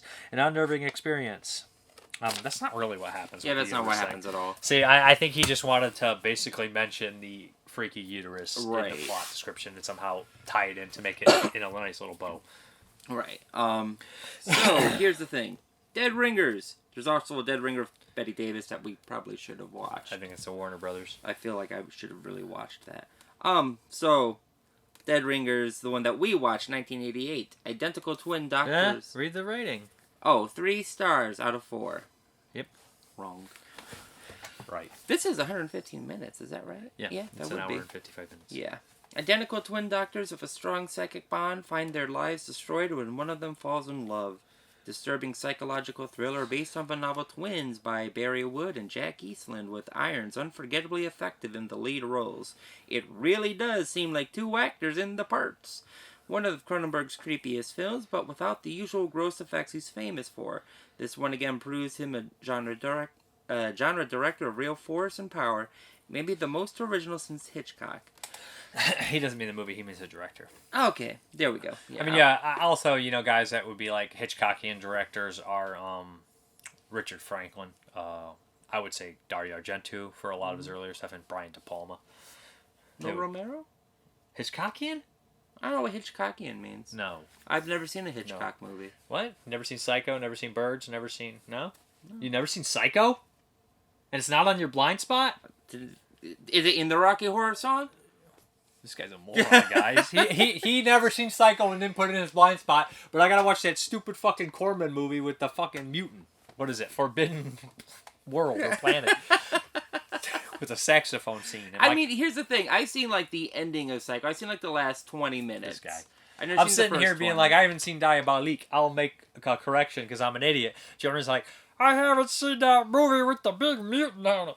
We're gonna watch Tarantula, the Diamond Got a Spider in it, and Bug Boy. Bug Boy. Bug Boy was not in this movie. No, Bug Boy was not in this movie, unfortunately. It probably would have saved the movie. But there was a weird umbilical cord thing that tied them two together. Yeah, then she did it. It was weird. Did you see the cover art to this? No, Like, it has the female face, and it has the 2 Jeremy Irons faces sharing, like, the eyes. Weird. Really cool. Really cool. Okay. So what would you give this? Honestly, a 7.5 to 8. 8, maybe. Because I guarantee if I watched it again, I would find more to appreciate. It's one of those. Okay. What did I give Magic? Maybe a 6, 6.5. On my scale, I do a 5. Yeah, you probably gave it 3, 3.5. This is a 2. Not even joking. Fucking nuts. This is a 2. I changed my review for Dr. X to a 1. You can't. If this is a 2, Dr. X is a 1. Dr. X Synthetic Flesh is an trash. Important movie. Is a B movie. Dead Ringers is better though. No. Objectively a better film. No. Answer me this: what's better, Dr. X or is it Revenge of Dr. X? That's a sequel, isn't there a sequel? Dr. X or Dead Ringers? Dr. X has synthetic flesh. This has Jeremy Irons, a burnout, an Academy Award-winning performance as a burnout. 2 and burnouts. This movie burns out. My attention burned out. Actually, it doesn't burn out. The effects burned out. What effects? Exactly. I mean, there's no bad effects in the movie, though. We got these nice little cool. What do you want? You want fucking Dr. Giggles running around cutting people up? Who the hell's Dr. Giggles? See, this guy didn't even put Dr. Giggles on his blind spot. Is this Bug Boy? Is Dr. Giggles Bug No, Boy? no, your blind spot should have consisted of the dentist too, and Dr. Giggles, and the surgeon, which I haven't seen. No, I'll put the greenskeeper on mine. Here's the thing. I think the next time we're just doing professions. Just professions. Dentist, Dr. Giggles, the pianist. No, I thought that like it was okay. The movie looked great. The acting was great. I think the writing just kind of suffered. I mean, it really was like I wrote half a movie. Man, I want to write a different movie, though. Let's do a drug story as opposed to a I Wish I Was You story. Bug Boy. Bug Boy would have saved this movie. Bug Boy would have swooped in from his cocoon and gotten all them little tools and been like, hey, and then he would have gone off to fight the giant tarantula. No, seriously, I think it's a good movie. It's slow. It's very But you got to be patient. You can be patient, but the problem is the first half just dumped, and it was like those like bucket fountains where like the water fills up and it starts getting there, and then it tipped over and went back up and started filling up with new plot, and I'm like, oh, okay. Now I wonder if I just like it more too because I'm comparing it to a lot of the Cronenberg things and I'm seeing a bunch of different Cronenberg's stuff in there. That could be. You see, when I compare this to The Fly, I'm like, oh no, this isn't the same guy. This isn't the same. Cronenberg had a good love story in The Fly. Yeah. A much better love story than what this was. This one's very distant. I mean, they're very clinical, the two. Yeah, they're very clinical, but I think, like, The Fly, and even without the actual Fly aspect, what was going on in The Fly without the mutation was still really captivating. This just wasn't a very captivating movie. I mean, you got to see Jeremy Irons naked a bunch, I guess. No, you don't. He's naked, like, not like full front. In fact, this movie has very little nudity for a movie about gynecologists. Like, I don't remember seeing many breasts or anything. I see a couple of... Yeah, you see, like, side boob. Yeah, I think you see Jeremy Irons more than anything. That part that made me cringe, though, is when they won a gold, like... They have this gynecological tool that they made when they were in college, and there's like a gold-plated one they have, and he starts to slip, Bev, and he actually uses that on a patient. Right. And it's just like, you just cringe every time because she's in pain and discomfort. It just makes you very uncomfortable. She's like an older woman. She's like a middle-aged woman, too, so it's like... It's like, what are you doing to my math teacher? Leave that poor lady alone. Right. Get it out of there. But, yeah, next week, I think we're going to try to do Flash Gordon, which I've never seen. No, we can't do Flash Gordon. We're skipping it ahead. What's supposed to be next week? Oh, I'd have to look it up. Well, I guess it's not that important if you don't know off the top of your head. So when we picked our movies, there was a carefully formulated list. Am I going to have to get Bug Boy involved in this? Bug Boy can't help you now. I'll be right back. I'm getting Bug Boy. Yeah, the list is all out of the window. So I want to switch it up because we got these new releases. Who knew that there would be a 4K release of Flash Gordon? You knew. You probably knew. I didn't know. You knew I when didn't I know made the when they list. I had no idea. I actually bought Flash Gordon, and then they're like, we got a 4K coming, and I was like, I ain't watching that for the first time. Not on 4K. That would be uncivilized. I think Flash Gordon was movie number 3. No, it wasn't. It was like 4 or 5. It was like 7. It was up there. I mean, it was early enough to know to where you're like, you know, that their Flash Gordon Blu-ray coming out. 4K. 4K. I don't even know what a 4K is. What do the 4K stand 4K. for? Kryptonite. No, it's the pixels. Kilometer. Those aren't even... This is over. Corona. What are you doing? And Kingsman. Are you just talking about... What's that? Kiwan? Kiwan. It just sounds like some Kiwan Are those the bullshit. 4K? We've completely devolved. We're not even talking about movies 4K, anymore. 5G Kiwan. I swear to God, it's there. All right, fine. We'll watch Flash Gordon next week because I did really want to see it, so I am excited for And we're not that. going to watch the forbidden movie you want to watch. No, we're watching the one that by Corman's studio. That's definitely your... There is one. I should take off one of the movies because I kind of want to see the Ever Dead Ringer with Betty Davis. No, you can't do that.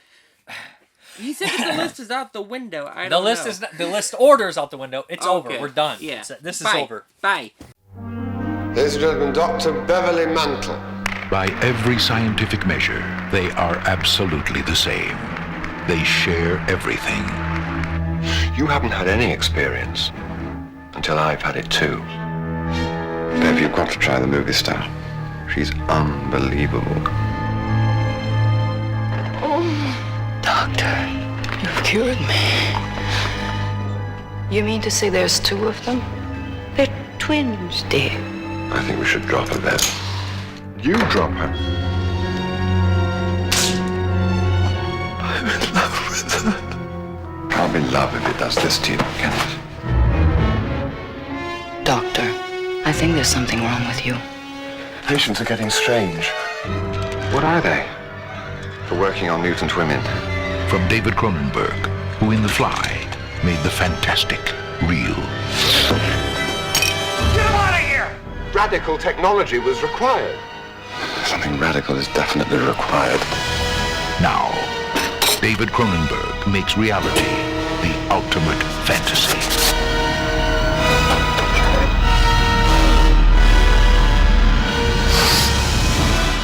Dead Ringers. Separation can be a terrifying thing.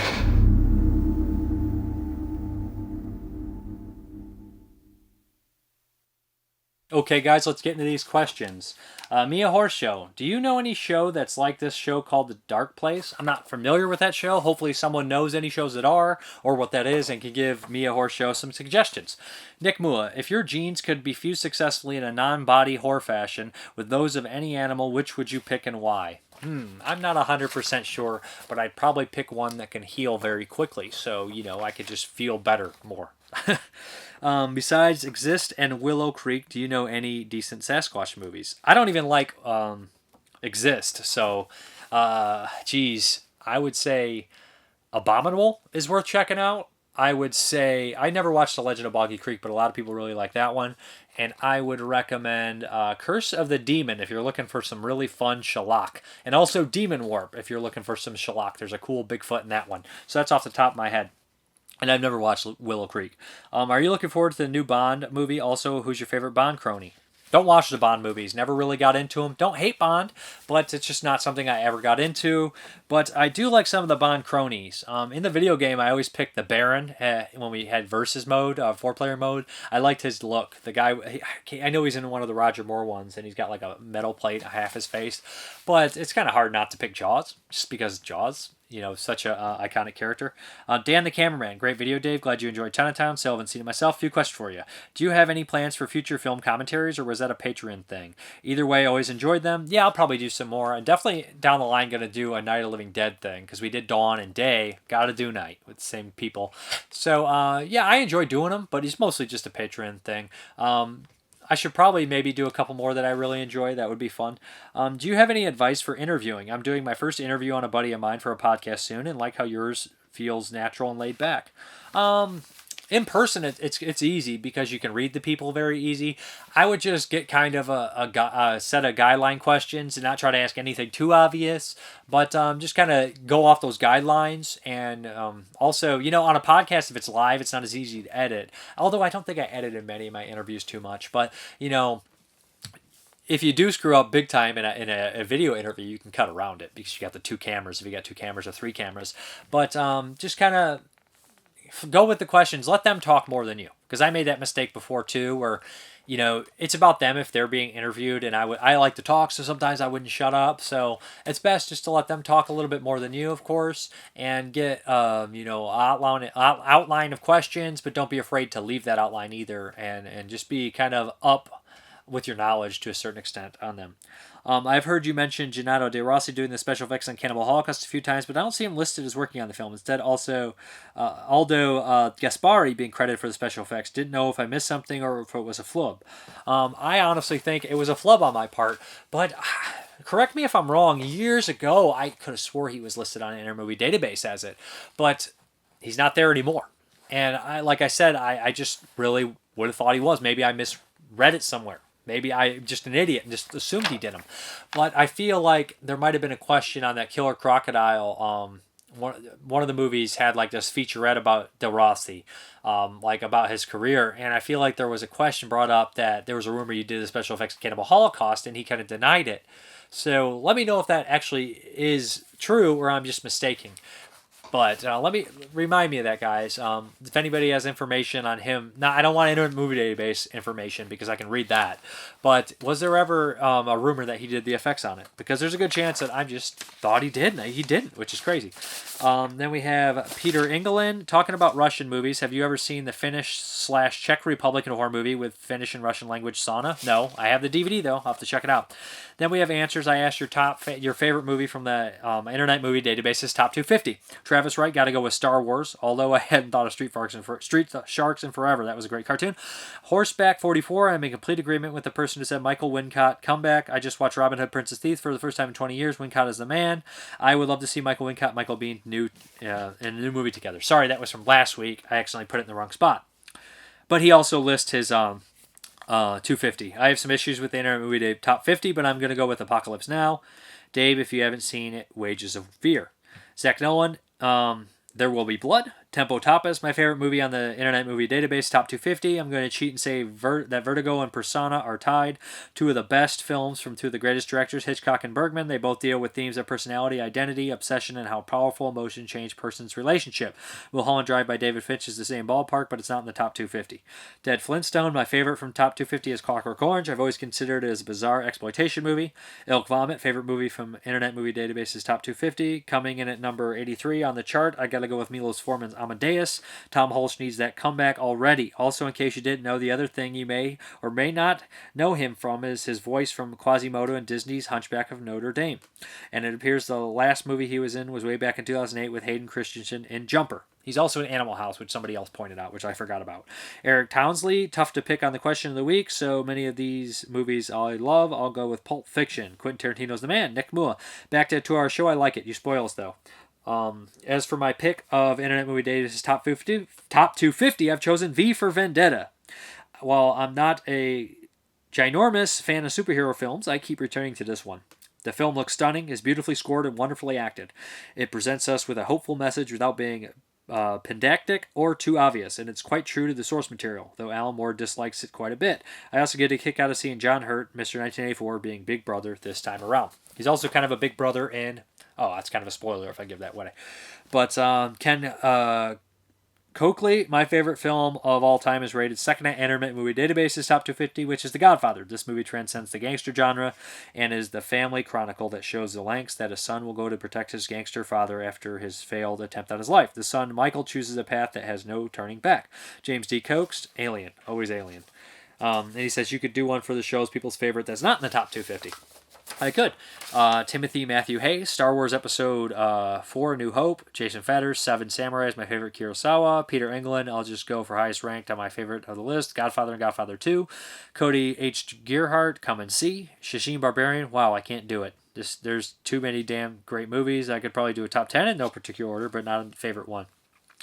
David Luton, I'm assuming the greatest film ever, Goodfellas, is in the top 250, and if that's my choice. And James D. Coates confirms it at number 17. David Luton, James D. Coates knocked that 7 off, and it would be more correct. Curtis Johnson, Grave of the Fireflies. Keith Foy Jr., Clockwork Orange, The Shining, Taxi Driver. Sadie Tate, Silence of the Lambs, Casino, The Thing. Eric Whiting, Fargo, The Godfather, Clockwork Orange. Derek B., Princess Mononoke. Marco Vidian, Gone Girl. Mike Espinito, if you judge films on pure storytelling, then Shawshank Redemption is the best movie ever made. So Saving Private Ryan should be higher as well as Fight Club. Leon the Professional. 32, come on. I would have easily have Leon in my top 10 films of all time. Chris Leppert, Goodfellas. Jeremy R., Doctor Strangelove, but a lot of my favorites are up there. New Hope, Amelie, Pan's Labyrinth, some Miyazaki, Jamal Porter, probably Jaws. Jeremy Cortez, The Godfather and The Shining. Rob Kopinski, I noticed 3/5 of my favorite all-time faves made the list, so I got to run with The Thing. Jay Ranella, Aliens. William England, Dial M for Murder. Skip Barber, Saving Private Ryan, and Casino. Mike Clark, Taxi Driver. Then we have some information. Some of these are quite long, so I'm not sure if I should read these or just kind of give a glimpse at them. But let me do a couple of these. Darren A., awesome update. Review. Possibly, this is just nice, so I read it. Possibly one of the things in my life I look forward to weekly. Thanks for bringing light to this depressive world we live in. For now, thank you. Bad Brains Horror. Dave, one of your best episodes yet. I'm going to regret this. This is an awesome segment. Can't wait to see what else you cover. Love Cronenberg. I've been meaning to check out Naked Lunch. See, I wanted to read this to let you guys know. I'm going to regret this. Won't be every week, but I'll get at least one a month. And then Dragon Studio. Really surprised you only recently watched Chinatown, but glad you finally did. One of my all-time faves for sure. Just the atmosphere of that movie gets me. It's so romanticized and perfect in one way, yet so gritty and unsavory in another. And like you said, John Huston first comes across as a sweet old grandfather-like figure concerned for his daughter's marital happiness. But he becomes so menacing and beyond without really ever losing his cool. Just all around great movie. I'm with you on Naked Lunch as well. Tried to study up on Burroughs after watching it. Cronenberg was great at compiling his works and life story into the surreal pseudo biopic. But honestly, I can't get into Burroughs' writings like Hunter S. Thompson. Yet have to say Burroughs was certainly more gonzo than Hunter. L.O. Burroughs also does weave a good tale here and there. The talking a-hole always gets me, but is editorializing. For some reason, I have trouble saying that right now, probably because my mouth is super dry. And commentary always seem more satire than Hunter's. Editorializing. There we go. Whereas Hunter, despite all his vices, had true concern and compassion for America, but Burroughs really seemed to loathe it, then adore it in much of his work. And the whole bit with Tangiers and Inner Zone loses me. Burroughs did apparently travel there for a bit after the death of his wife, and I think Ginsberg and Kerouac did visit him in reality. But then the movie reveals his typewriter or papers are merely bags of drugs he's showing Alan and Jack. So truth and fiction are very hard to cut in this movie, but good atmosphere to it as well. Zach Nolan, friendly warning. Don't buy the new poopy Blu-ray of Apocalyptico. The transfer is shit and the subtitles only for hearing impaired. Fans of the cool movie will still have to pay $100 for the original sealed proper version. So, okay, good to know that. And then Guac, agree. I've seen way better bad movies than Troll 2. Winter Beast or Attack of the Beast creatures come to mind. And Peter England has some information on Belgium. Belgium is divided into 3 highly autonomous regions, the Flemish region in north, Wallonia in the Southland, and Brussels capital region. Belgium has 2 main linguistic groups or communities. The Dutch-speaking Flemish community, which constitutes about 60% of the population, and the French-speaking community, which comprises about 40% of all Belgians. So that's cool. And he also goes on to mention that the actress in Eve of Destruction was in Paul Verhoeven's Spatters and some other movies, and The Fourth Man. And he mentions John Gatz is in the Blood Simple by the Coen Brothers. And another one of this one I want to read by BizCup Horror Reviews is about Burroughs. Burroughs was a really interesting guy. He believed he could live longer by doing heroin because on heroin you don't need to sleep or eat as much, and wildly enough, he lived till he was in his late 80s. He also believed he could cast spells on people and perform magic. He also did accidentally kill his wife while they were all stoned in a hotel in Mexico. Well, because he wasn't a resident of the country and laws were different at the time, he only spent a few weeks in prison for it before the Mexican government had to let him go. Hearing all this stuff, you'd think, oh man, this guy must have been high all the time. But the thing is, William was really smart. You could ask him about what he thinks of America culturally, and he would give you a genuine essay on it. And that, in essence, is what Naked Lunch is as a novel. A satire on aspects of American life. I highly recommend reading Naked Lunch and Junkie. Naked Lunch is an absolute crazy read, and it's impossible to take seriously without being horribly offended because it's got all. Pedophilia, torture, aliens, giant bugs, cannibalism, drug use, racism, and much more. Junkie is his first and only normal novel. It's partially autobiographical and reveals a lot about how he got addicted to heroin in the first place. It was the first book published on the matter. There was actually a pretty big opioid epidemic going on in urban areas in the 50s that went completely overlooked by people at the time who could care less and were more worried about the Red Scare and people today who prefer the Norman Rockwell Age of Innocence view of the 50s. Burroughs wanted to change that point of view. He wanted to let people know that even if they look away drug addiction and other stuff they don't like doesn't disappear. In short, the man was a goddamn legend. And then we have some old answers. Matt Hudson said for the actor he wants to have a major comeback. Maybe comeback is the wrong word, but I really like to see David Warner do some more. And he says if it's Come Back from the Dead, Rene, his favorite French guy, and Robert Stack. Well, I wasn't talking about people coming back from the dead. We haven't figured that out yet. But, okay, so the question of the week is, what movie do you believe should be on the Internet Movie Database's Top 250, and what movie doesn't belong on there? So we'll do that. What one do you want to see on the Top 250 you rightfully think deserves to be there, and what one doesn't that is on there? So, yeah, we're going to hop into this update. Okay, here we go. First is the 4K of Flash Gordon. Had to check this one out. It's definitely on Jeremy's Blindspot. Can't wait to watch it. Gonna watch it in style in 4K. Never seen it. Then we have some Vinegar Syndrome. We have The Caller with Malcolm McDowell.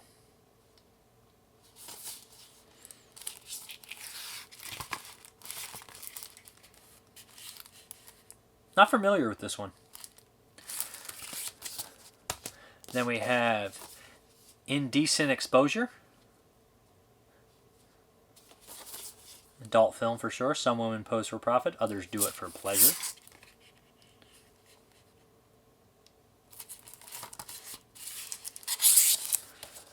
And then last from Vinegar Syndrome, we have Pandemonium.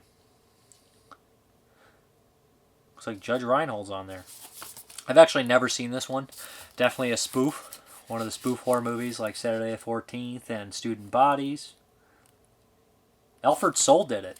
Director of Alice, Sweet Alice. So, yeah.